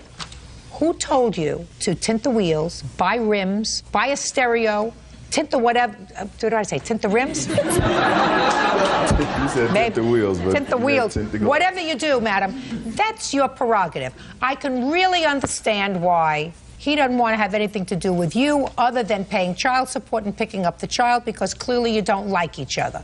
You don't get that money back. Have you seen the contract? What? I don't care. Listen to He me. agrees in the contract to pay me the money that he owes me if the contract was ever broken, that I had into the car. He agreed to that. So she willingly gave up the car by reporting it stolen. Pretty much I had to report it stolen. It was stolen from my Pretty house. much set me up If I wanted to because send him to prison, he tried to kill I have me. I have witnesses police reports. I could have. saying that she was. Then I have a question for you, Miss Hayes, because it always strikes me that women can be so foolish. If he tried to kill you, and if you are afraid of him. I'm not afraid of him. Well, I would be afraid of somebody who tried to kill me, Miss Hayes. Judge Judy continues in a moment. That's your daughter's money. Okay, well, my daughter needs me to feed her and put her through. Right. Right, so I have to get to and from school or work, right? Right. Okay, so... But in a car that doesn't have tinted windows. And later today, February, she decided that she was going to have some plastic surgery done. Had a cabaret party, spent over $2,000 to have this party, and I still didn't get my money. real cases, real people. Judge Judy. Diana Hayes says the father of her child, Jason Cheney, owes for illegally repossessing her car. Diana says Jason's actions are hurting their daughter. Miss Hayes. I would be afraid of anybody who tried to kill me, especially someone with whom I had had a relationship. I don't need you for anything. Okay. I certainly wouldn't put myself in a position where I had any kind of business relationship with them. Listen to me, any kind of business relationship with them. There has to be a reason for that. Now, one of the reasons for that might be, you see, if he's giving you $280 a month, you could purchase your own car. However, if he's giving you $280 a month, the other assistance that you might be getting from the state, including the Medicaid and the food stamps, would be taken away. So, right? Yes, Yes, no problem sure. with that. So listen to me. So this way, you got the Medicaid, you got the food stamps, and you got your car. So if you think about it... That was reported. That was part of my income. His $200 a month toward my car was part of my income. Reported. It still wasn't enough. So interesting. So then I don't understand why somebody who was so fearful of somebody's bad temper... He wasn't even making the payments. Listen to me. I don't understand why someone who was so fearful of somebody's bad temper would enter into any kind of business relationship. I was already anything... What? I was already into it before then. I was already into this. I was already into this agreement. This was already going on before. Then say, here's your car back. I was don't already want it. into this Listen car, to me. this much money. Here's your car back. I don't want your car. I want you to pay me $280 a month. You pay it through the court. You come and visit every other week or every week, just as the court is going to tell you to do. And that's what we do. You don't have a convoluted business arrangement. In any event, I don't see where he owes you $4,000, Miss Hayes. To rent a car. What? I no longer have use of a car that I put $4,000 into. I no longer have use of this car. Do you pay $4,000 to rent a car? No, you paid $4,000 to buy a car, not rent a car. Am I wrong? She got her use out of the car. Listen to me, I used the car for a little over a year. It was a good car. I would have drove it for 5 more years. I bought that car. He doesn't want any part of you, and you don't want any part of him. Now take the money that he's giving you and go and put it towards a car, which is exactly what you did before. She already did. I am doing now. Perfect. Did you buy a car? I'm paying. You're paying it off, which is exactly what you were doing before. You were paying it off with his money. No, my money. My child support money. No. My money. No, that's not your money. That's your daughter's money. Okay, well, my daughter needs me to feed her and put her through. Right. Right, so I have to get to and from school or work, right? Right. Okay, so... But in a car that doesn't have tinted windows. Goodbye, Miss Hayes. Parties are excused. You may step out. He tried to kill me. I have police reports. We got into domestic violence and we pushed each other around. That's about it. He threatened me in the police report that if I said anything, then he would take my car away. She reported someone tried to get me in trouble. It backfired in her face. She keeps trying to get him in trouble. She can't handle the fact that they're no longer together. And now the next case. All parties in the matter of Anderson versus Miller. Step forward. Lori Anderson is suing her former co-worker, Tynesha Miller, for unpaid loans to pay her rent and bills. Lori says instead of paying her back, Tynesha had plastic surgery. Miss Anderson, Miss Miller was a former friend of yours. Yes. And a co-worker. Yes. And it is your claim that you made 2 loans to her? Yes. And she hasn't paid you back. And Miss Miller says you were a real nice gal, you're a good-natured person, and you made gifts to her at a time when she needed money. That's her defense. Is that right? Yes. How long, Miss Miller, had you been friendly with Miss Anderson? Probably 2 weeks after she started working. And when was that? December, January, I'm not exactly sure. December of '03. And what kind of business are you in? I worked at a surgery center. I did the scheduling there. And you? I'm the surgery triage coordinator. And when was the first loan that you made, Miss Anderson? It was on April 14th, 2004. Tell me the circumstances surrounding that loan, Miss Miller. Or that money that she gave you. Okay. I was on the phone, and she overheard the conversation, and it was... Well, what was the conversation about? My conversation was about my gas had got turned off, and she overheard the conversation. Why was your gas turned off? For non-payment of the bill? Yes. How much do you make a year? I believe it's like $33,000. So what were you spending your money on? My children and paying my bills. How many children do you have? 4. Who else lives in your home? Just the children and myself. Where's their father? I guess he's around. Does he pay your support? We only get a check maybe once a year when he files his taxes, and that's it. Your Honor, if I can just interrupt, there are 4 different fathers. Lori Anderson says former co-worker Tynesha Miller owes for a series of unpaid loans. Lori says Tynesha played on her sympathy. Okay, so your gas was being shut off. And she volunteered that. Well, tell me what she said. Well, she came to me and said, "I'm your friend. You know, I love you and your children. I want to help." At which point in time, I told her no. That was it was a lot of money, and the gas bill was high, $780. So she was like, "Let me do this. This is something that I want to do. I can't go home and go to sleep tonight knowing that your gas is cut off. It's cold and okay." Very nice lady. She nice lady. Right. When was the next time you took money from Miss Anderson? I believe it was 04. September of 04. Had she paid you any of this $780 back? No, ma'am. And in the midst of this time, there was also 2 other occasions I had given Miss Miller money in the amount of $80 both times. Did she say she would pay you back? Yes, she did. That It was always in 2 weeks, and then 2 weeks would come in the next 2 weeks. What was the money for in September? It was for her rent, Your Honor. She didn't pay her rent. She was going to be evicted from her apartment, and I love her children. We were friends. I trusted her. Even though she hadn't paid me the $780, I still couldn't go home in good conscience knowing that she was going to be evicted from her apartment. So I did write her a check in the amount of $893, which she did cash. So far, is that correct? Yes. What arrangements did you have with her for repayment of all this money? Just, I will pay you back in 2 weeks. In 2 weeks. After the check in September, we were discussing it. She said, "Lori, I know I haven't paid you back the money. I'm going to get, a pretty good income tax check this year, and I'll pay you back with the income tax check." And I said, "That's fine, Tanisha." So in February, she decided that she was going to have some plastic surgery done. Had a cabaret party, spent over $2,000 to have this party, and I still didn't get my money. Just a second. What kind of cabaret party? It's just a cabaret that you throw and you raise money. For what? People throw cabarets and they raise money just What were for you whatever raising reason. What were you raising I money was for? going to have cosmetic surgery. Why didn't you give her back the money? She didn't want the money. I offered. That's what she's leaving out. I have offered, and she denied. "I'm not going to take your money." I told When did you offer her the money? Around income tax time. You mean after this cabaret party? No, the cabaret came after income tax time. So I offered the money before the cabaret. Your Honor, she offered to write me a $500 check. And what did you say? And I'm like, okay. And the day progressed, no check. And the week progressed, no check. And then we stopped speaking. I was hanging around with some people she didn't like. We stopped speaking. I asked her for the money. She said, "You'll have your money by Tuesday." Well, Tuesday's come and gone, about 45 Tuesdays from then. And I still haven't got my money. And then, Your Honor, to top it off, my birthday, we'd made plans to go out on my birthday, which was fine. She was going to pay for it, pay for my birthday cake. I'm like, when oh, was this? May 13th is my birthday. Of this year? Yes, ma'am. So you were still speaking? We were still speaking. We were still co-workers. Yes, we did. We worked very closely together. I was still trying to be a friend, be the kind of person that I needed to be. And on my birthday, she's like, "I'm going to order you a cake. We're going to go out. I'm going to pay for it." I'm like, "You don't have to pay for my cake. I can pay for my cake." So the day before my birthday, she came to me and she said, "Lori, I don't have the money to pay for your birthday cake. Can I borrow the money from you?" So me, being the person I am, I gave her the money for my birthday cake.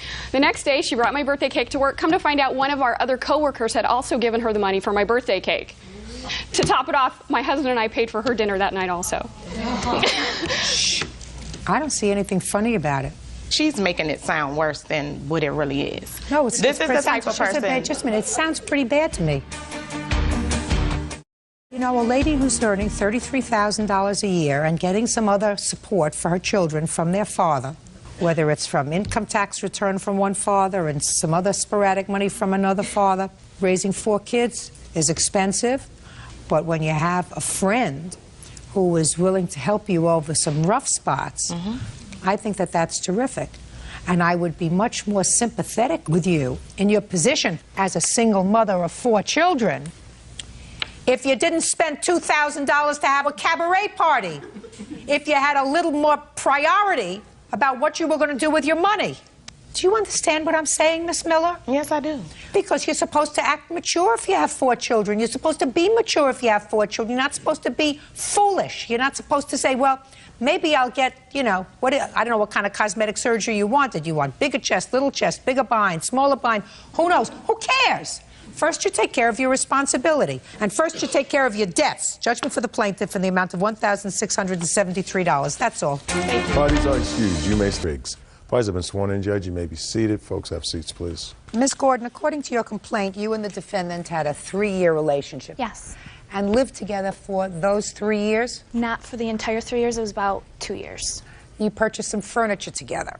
Yes. In addition to purchasing furniture together, and you want half the value of that furniture because Mr. Driggs kept it, you want some credit card bills that you say you paid when he bought some clothes for himself, and then you want some medical bills paid of yours. Mr. Driggs says that some of the furniture got broken. You told him to keep it, that the clothes that you purchased for him on your credit card were gifts. He is counterclaiming because he says you came in one day and stole his dog and all its paperwork. When did you start living together? When did you stop living together? I'd say around April of 2000. And when did you separate? We separated December of 2002. Did you discuss this furniture? Yes, we actually had a verbal agreement that he would give me $700 for the furniture, which is actually a lot less than I paid. I compromised because I have used the furniture for a little of that time. So I agreed for $700. Let's hear about that. I offered her to take the couches. That's what we agreed upon. The couches were hers. She should have the receipt for them. She was supposed to take them. I offered her over and over. So you told her to take the couches? Right. You didn't want to give her money. You wanted her to take the couches. She demanded the money instead. But I wasn't going to give her money to go buy new couches. Does that sound familiar?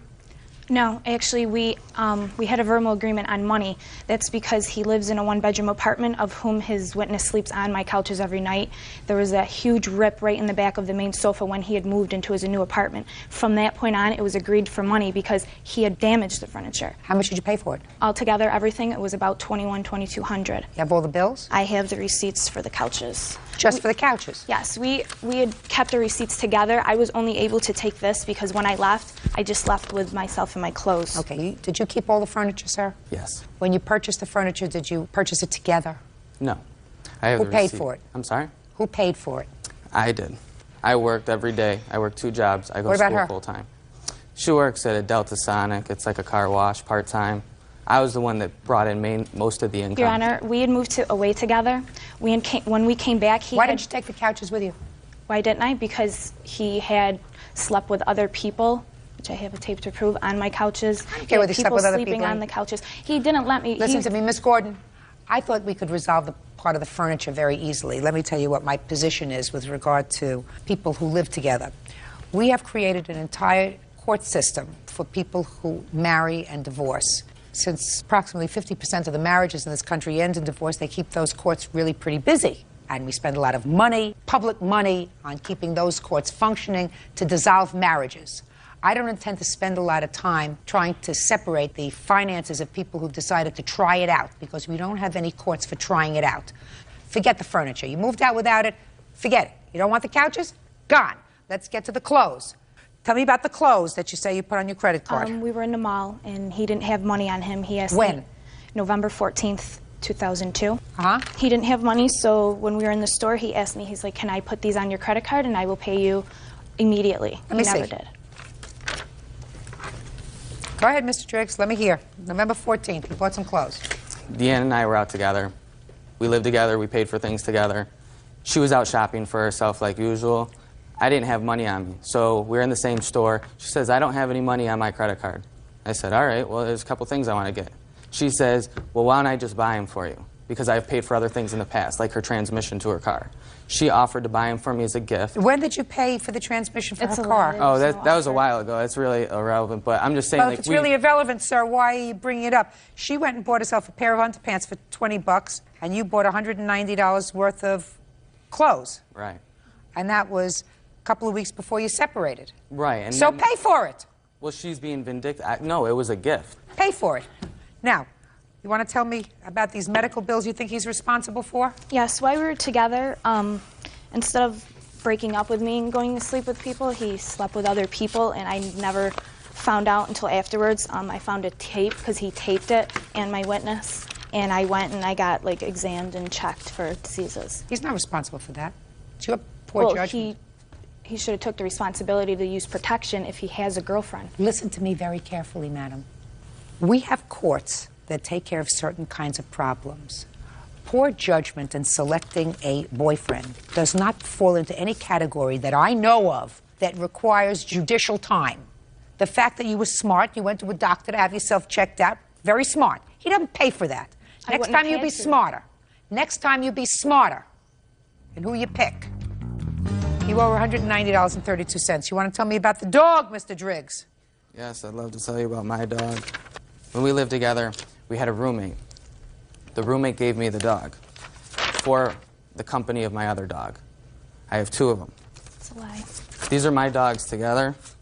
This is my relationship with my dog. I'm not interested in your relationship with your dogs. When did you get this dog? Those are that all you're my complaining pictures, of? too, that he had taken I don't from want to me. hear you. It's his turn. All I want to know is when you got the second dog. Okay, we got the second dog. It was the summer of 2001, I believe. Oh, okay. Okay, and what kind of a dog is it? He's a Rottweiler pit bull mix. And what kind of dog had you had before? Pit bull. The one raised the other. How did she get the dog? She came over with the police, and she knocked on my landlord's door when I wasn't there. She claimed that she was coming in to take a couple of items, like the microwave and this and that. While she was in there, she took the dog. She took my dog's paperwork. She says that she couldn't have got the receipts for the furniture, but she could have because they're in the same folder as the paperwork to the dog. And she we've didn't. already passed over the furniture, Mr. Driggs. Well, I'm just okay. I'm not here for the matter of the money. Like, to me, my dogs are like my kids. Like, I lost one, and now I'm losing the other one because the other one cries and looks out the window. What happened to your other dog? The one I still have. Oh, you have one. I have 2. I had 2 of them. You have one now. Yes, yes. Can I speak? Yeah, now we hear you. Both the dogs came from my family. My uncle breeds pit bulls, and he has a Rottweiler. Lexus I had bought for $50 and given to him. That is his dog. He has it licensed and registered in his name. When we lived in Erie, I had gotten Onyx, who was from my uncle's litter, for our roommate. Our roommate abandoned him. He didn't want him. He just left him.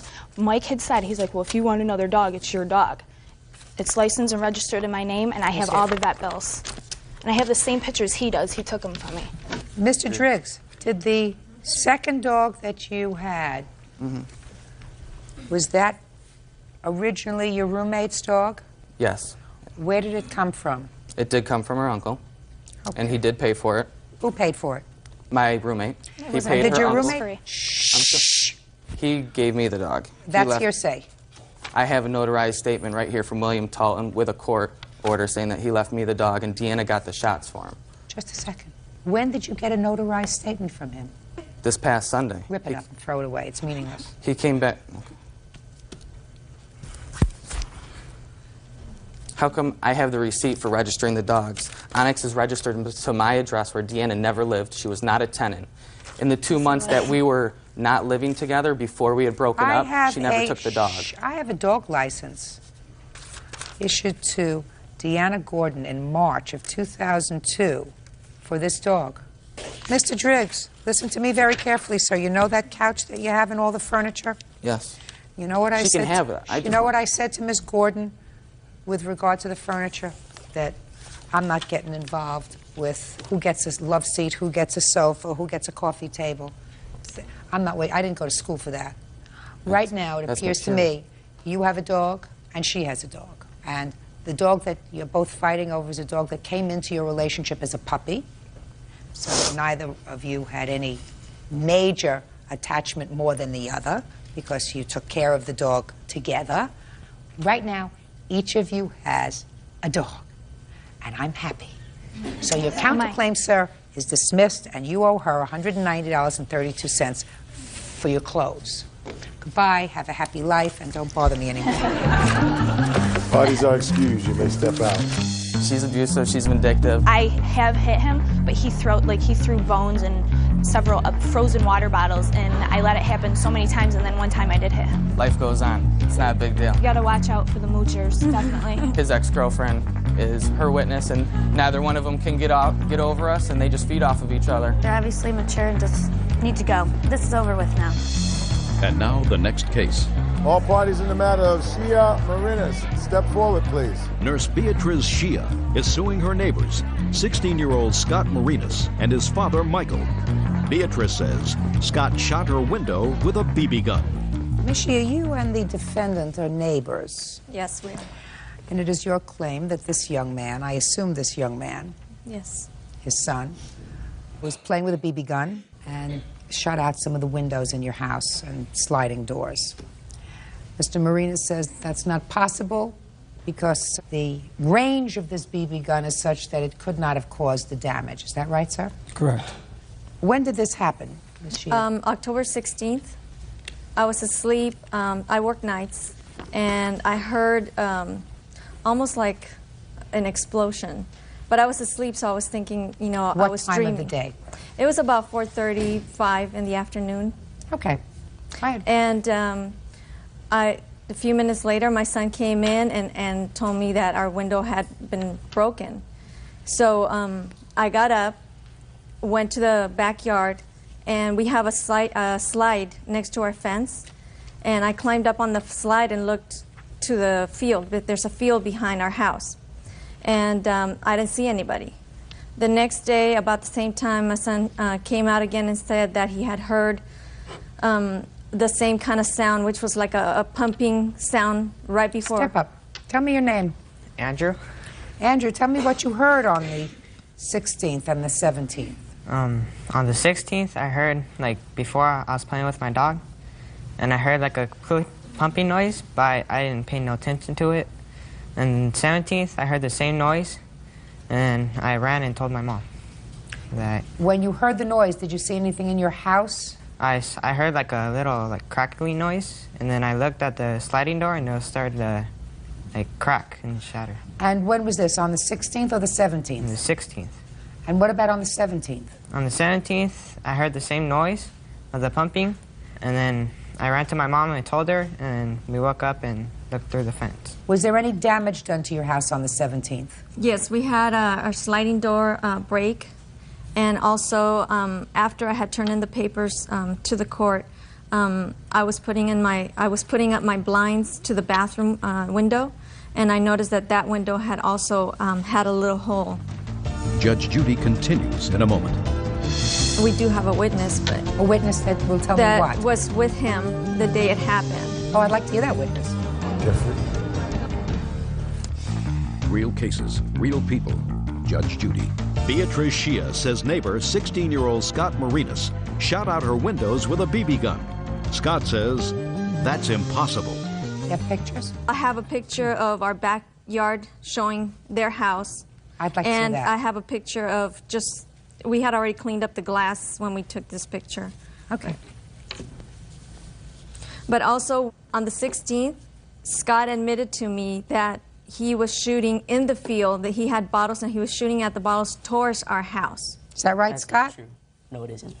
Were you shooting your BB gun on the 16th and 17th? On the 16th I was, and on the 17th I was. But I was in my backyard. What time? About 4:30. Did you see anybody else out there with a BB gun? No, I didn't. But very often there are kids in our backyard. No, but that time, on the 16th and 17th, between 4:30 and 5, there were no other children out there playing with BB guns. No. Is that right? That's right. And you weren't at home at that time, is that right? No, I was not. Huh. On the 16th, I'm speaking. On the 16th, I was home. What time? From 3:30 on. What were you doing? I stay in the house or work in the garage, and he goes outside.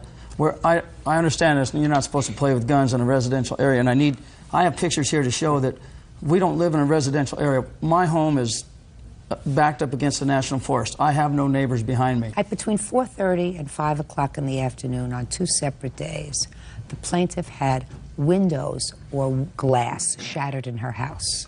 At that same period of time, your son was out playing with his BB guns. He acknowledges that he was out playing with his BB guns.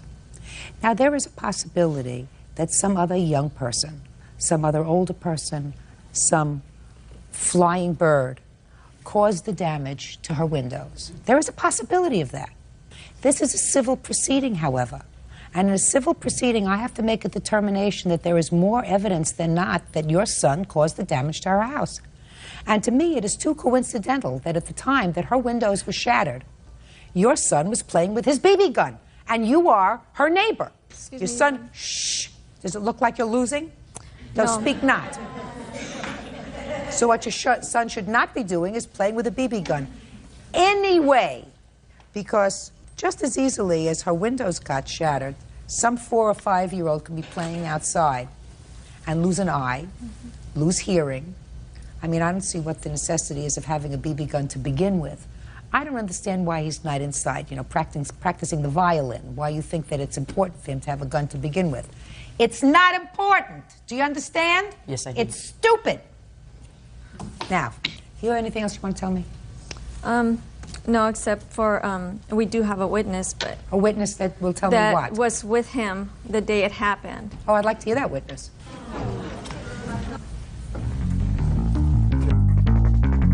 Judge Judy continues in a moment. Jeffrey, were you playing outside on either the 16th or the 17th of October of this year with Scott? Yes. The day I went over there, he had the BB gun out. Was he shooting the BB gun? Yes. Did you hear anything break? No. Did this lady come to the house? Yes.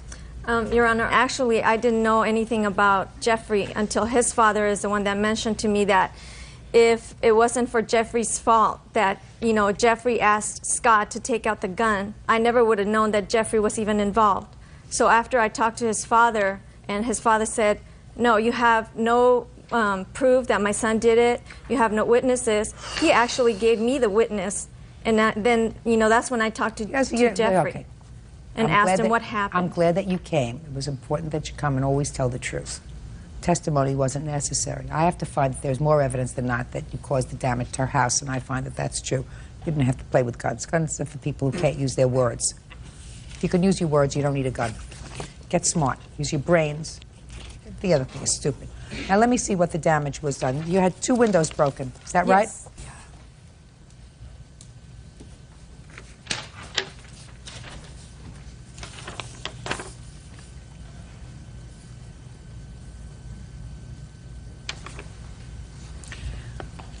Jeffrey, did you learn a good lesson? Yes. What's the lesson you learned? Do not play with guns where you can get someone hurt. How about just not playing with guns, period? Right? Yes. That'd be smarter. Judgment for the plaintiff in the amount of $1,429. That's all. Thank you. Parties are excused. 457 on the calendar in the matter of Martinez Foster versus Dudley. Parties have been sworn in, Judge. You may be seated. Ma'am, have a seat, please. You're Mr. Martinez? Yes. And this is your? Mother. According to your complaint, you co-signed a loan for a car for the defendant. She was your girlfriend at the time, and you have a child together. Yes. How old is your child? 2. You broke up? Yes. She stopped making car payments. You repossessed the car, took the car back, made the car payments that she missed. You want Miss Dudley to be responsible for the missed car payments, as well as the cost of repairing the car to put it in a condition so that it could be sold. Miss Dudley says you weren't making child support payments. She fell terribly behind in her bills. She couldn't maintain the car. She spoke to your mother. Your mother agreed to take over the car. She turned the car over to you. That's it. Mm-hmm. Miss Dudley, I see you're pregnant. It's not his child. No. Is that right? Yes, ma'am. When did you co-sign this loan? Around November, I believe. 2002? 2001. What kind of car is it? 98 Chrysler Concorde. What kind of insurance do you have on the car? I couldn't own or operate the car. I didn't keep insurance on it. Who did? Shannon. What kind of insurance did you have on the car? I had full coverage. I ask you that question because you say that the car was in an accident and she hadn't had it fixed. Is that true? Yes, ma'am. Why didn't you have it fixed? Because I didn't have the money for the $500 deductible to pay to fix it. Okay. When did you separate from the defendant? April of last year. And you kept the car?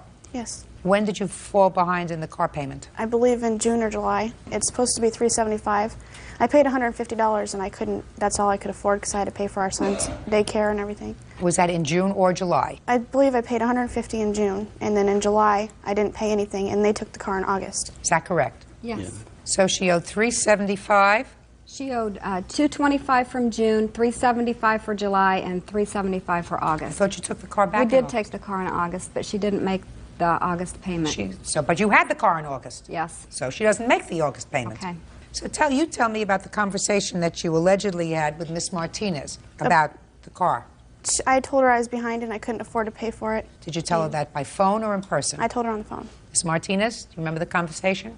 Yes, I do. She was going to let the car be repossessed back to the finance company, which would destroy everybody's credit. And I asked if she would give us the opportunity to take the car back so that we could try to get that straightened out so it didn't destroy their credit. They're so young, they just don't understand what happens if you do something like that. Right, so she said okay. So she said okay, and on August 6th, we took the car back.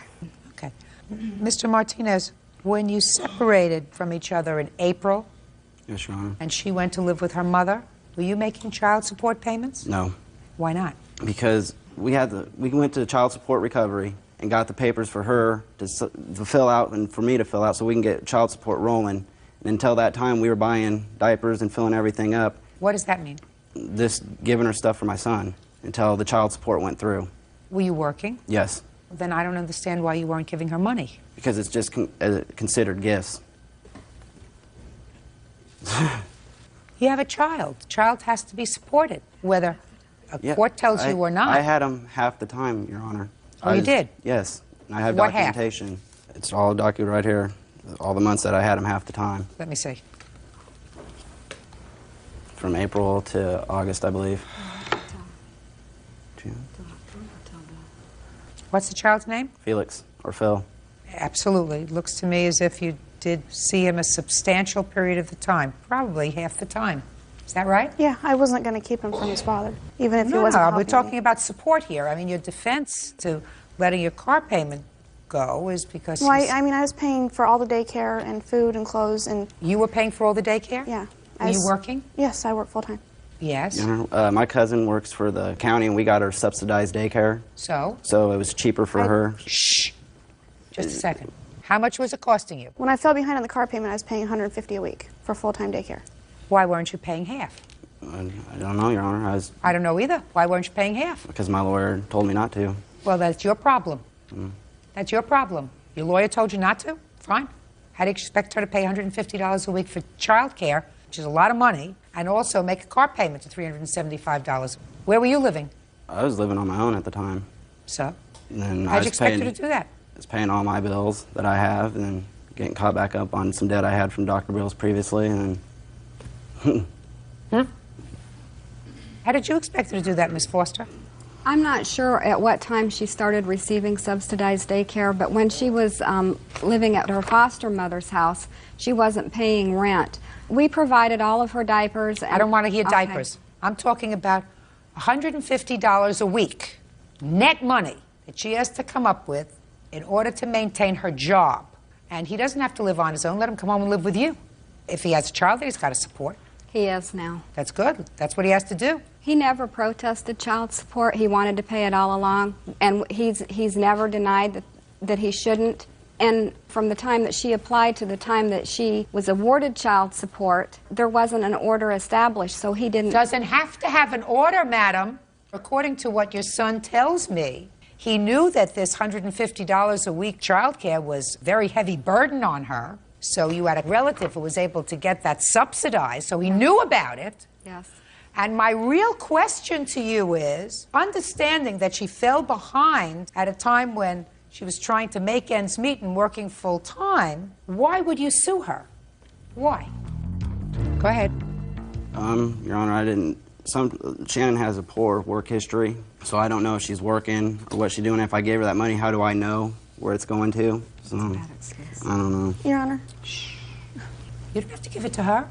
Say to her, Shannon, I'm going to pay half of the daycare. I will pay $75 a week, and you'll pay $75 a week. That eases your burden. Wouldn't that have been reasonable? Yes, Your Honor. Now, did you take care of these bills for the car? Half of them, Your Honor. I paid for the wreck, then my mom paid for it to get caught back up so it wouldn't ruin her credit. Well, that's $600. You paid for the wreck. Yes, Your Honor. Good. So that part of your claim I'm dismissing, because you don't want that money from her, do you? I didn't think so. Question is your mother acting reasonably in suing Miss Dudley? I believe you are entitled to your $600 that you paid to catch up on the car payment. Now, do you see this grandchild frequently? Not as frequently as we used to. The kids are still battling over that. There was a mediation that's going to be set up, and Shannon said that she liked the way that things were. She couldn't afford mediation, and that she wasn't going to change on what the visitation has been reduced to. From what it was in the little diary to what it is now is. What is it now, Shannon? It's every other Tuesday. He stays overnight from Tuesday morning to Wednesday afternoon.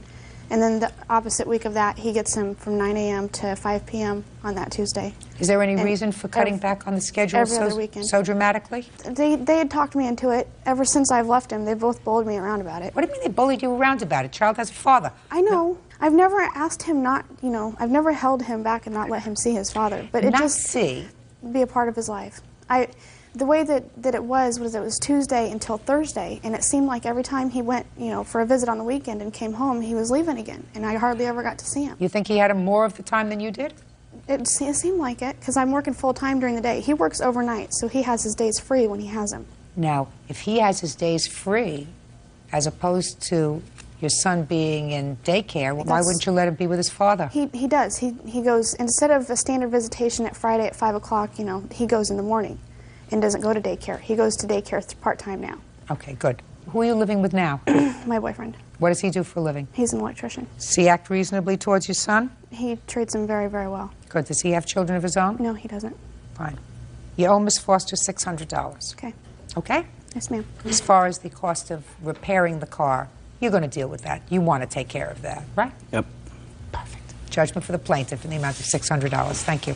Parties are excused. You may step out. His mother handles everything for him, as you can see. I want to look out for the well-being of my son. I think that's what ruined it. She doesn't realize how important it is for a son to be involved in his child's life. They're only out to get whatever they can get for themselves without any regard to Felix, to my grandson. If I don't do what she says, she cuts my visitation. Where he wants to spend his child support, have him pull up his sleeves and see all of his tattoos, what he pays, where he puts his money. Tattoos, it doesn't cost me as much as they think. And now the next case. All parties in the matter of Krieger versus Boyserang, step forward, please. Medical assistant Peggy Krieger is suing former neighbor, pharmacy assistant Michelle Boyserang, and her son, 9-year-old Frank. Peggy says Frank scratched the hood of her car with sand. Miss Krieger, it is your claim that the defendant's son, I assume that this is the little boy you're talking about, along with another child, vandalized your car. Yes. By rubbing some sand into the paint. Yes. When confronted, the other child's parent said that they would pay for half of the damage. Correct. And did pay for half of the damage to the car. The defendant, however, says her son was not involved, didn't do it, and has not paid for half the damage. When did this happen to your car? April 18th of 2000. Where was your car parked? In the parking stall at my apartment complex. Are you and the defendant neighbors? We were. No longer? No longer. Who moved? She did. Did you witness this act of vandalism? I did not. My daughter did. Step up. Tell me your name. Jessica. Tell me what you saw on April 18th. I was coming home from school and the two kids were playing in the sand out by the car. And I went inside. Was it a sandbox or just sand on the ground? There was a hole in the ground and there was some sand in it. And I went inside and my backpack was unzipped, so I thought I had dropped something. And I looked out our living room window to see if I had dropped anything, and I saw them rubbing sand on the car. When you saw them, who were you referring to? The little boy and the little girl that was involved. Did you see them pick up the sand and rub it in, or did you just see them making rubbing motions? I want to try to visualize what it is that you saw. I saw them doing this on the car, like rubbing their hands around, and I saw some sand falling off of the car. Where? On what part of the car? On the hood. Must have been close to the front because, well, he's short. What about the little girl? Was she also little? I think she's about as big as he is. And you saw both of them do it? Yes. Did you go outside? No, I told my mom, and she looked out the window, and then she went outside. When you looked out the window, what did you see? I saw them walking away. Okay, so you didn't actually see what happened. Just your daughter did. Yes. And when you got to the car, what did you see? I saw the hood of the car. It had sand all over it. I went back in the house and I got my camera and I took pictures. Can I see the pictures?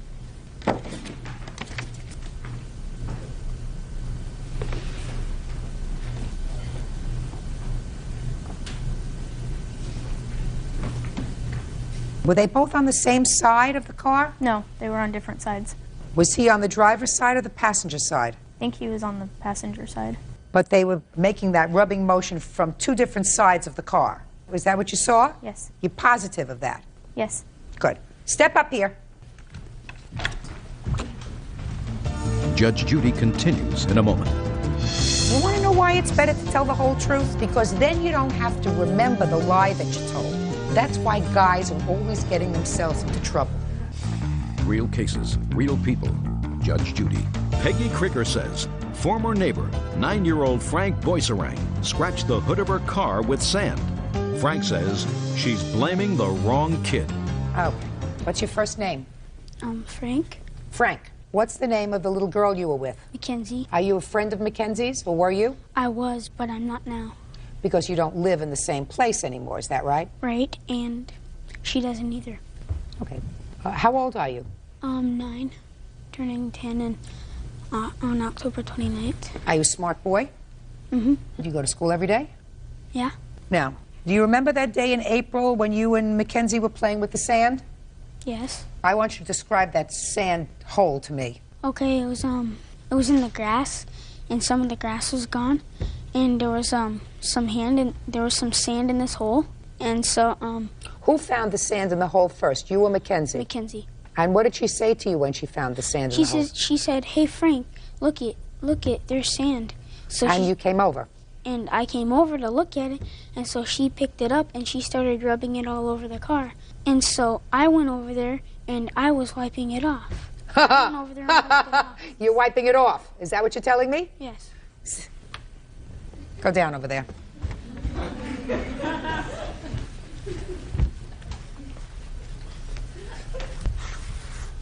Is that what you mean when you say in your answer that your son says he didn't do it? No. Had he ever told you that he was wiping it off before? Yes, he did. When did he tell you he was wiping off the sand? He told me that Mackenzie had piled the sand up on top of the car, and he had asked her to stop, and she said no. He said he picked up some sand and threw it at her, and it landed on the car, and he wiped it off. That is what was said to me. Well, it scratched the car, so you have to pay for half. Why don't you think you're responsible? Well, Your Honor, because Peggy has never shown me the vehicle. She's never once contacted me. Just a minute. Did you ever try to make contact with the defendant? Yes, I sent a certified letter that she signed for with a copy of the insurance estimate, and then a few weeks later I sent her another note. Okay. And had you had difficulty with her, which is why you didn't contact her directly when this happened? I could not find her. I couldn't locate her, and so I was instructed to call the deputy and have them contact her. She wrote to you twice. Why didn't you contact her? I gave my phone number to her. She never once ever came to me before any of this stuff. This was after I had given her my phone number, Your Honor. I went on the 1st of May to pay my rent, and Peggy was in there, and the landlord introduced us. And I went to her and I just said, hey, I'd like to see the vehicle. If my son did it, and you can prove to me that my son did it, I would be more than willing, you know, to get together with you. And she said, okay. And I said, here's my phone number. She's never contacted me. The letter that was sent, that was given here, was clipped onto my door, and I was home. She never knocked on my door. She never said, hey, Michelle, can I talk to you or anything? And then I get this estimate to repair a car cover. A what? It says on here, a car cover. What do you need a car cover for? If it had a car cover on it, it wouldn't have gotten scratched. They covered the car with a bag to repaint the hood. Well, the whole deal is you're talking about $220 is your half. Your son damaged a car, and he did it purposely. And he tells me he's not a stupid young man. He's a smart young man, so he knows he knew enough to know that what Mackenzie was doing was wrong, because even what he told you was that he told her to stop, and she wouldn't stop, so he took sand and he threw it on the car. No, he said, excuse me. He said he threw it at her. It landed on the car, and then he was brushing it off. Give me a break. Judge Judy continues in a moment. Now, Frank, why did you think what Mackenzie was doing was wrong? Did you think it would damage the car? Yes, and Yes, so that you were brushing the sand off? Didn't you think that that would damage the car? No, because I was doing it lightly. He's a fibber, too. Judgment for the plaintiff in the amount of $222. You have to tell the whole truth, you see. If you try to fudge it, you just look foolish. It would have been much better all around if you came inside and said to your mother, I did the wrong thing outside. I want to tell you about it. And when she confronted you, you told her the whole truth. You want to know why it's better to tell the whole truth? Because then you don't have to remember the lie that you told. That's why guys are always getting themselves into trouble. Tell the truth right up front. Look at me. Don't look at him. If you tell the truth right up front, it doesn't get complicated. You see? Right up front. Do you understand? Take responsibility. You'll grow up to be a much happier man. Do you understand? Yes, ma'am. Goodbye. Parties are excused. You may...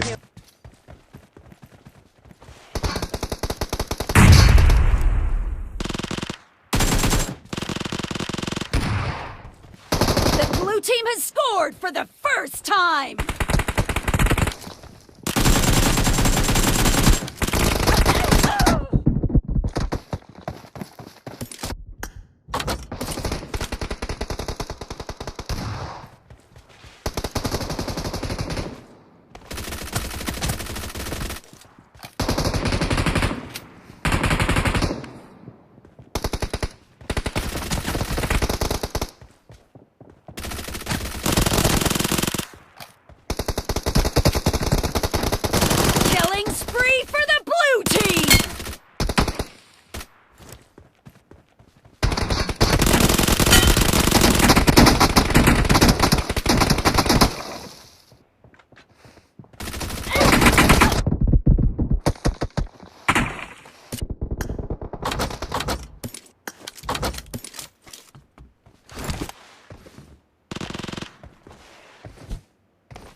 team! The blue team is unstoppable!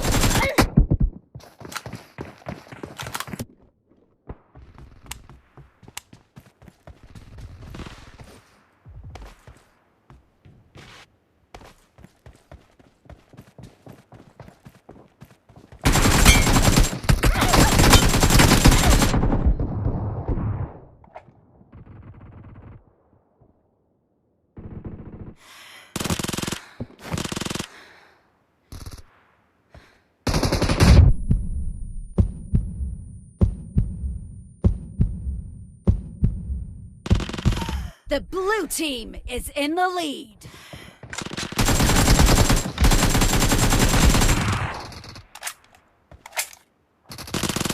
Killing spree for the blue team!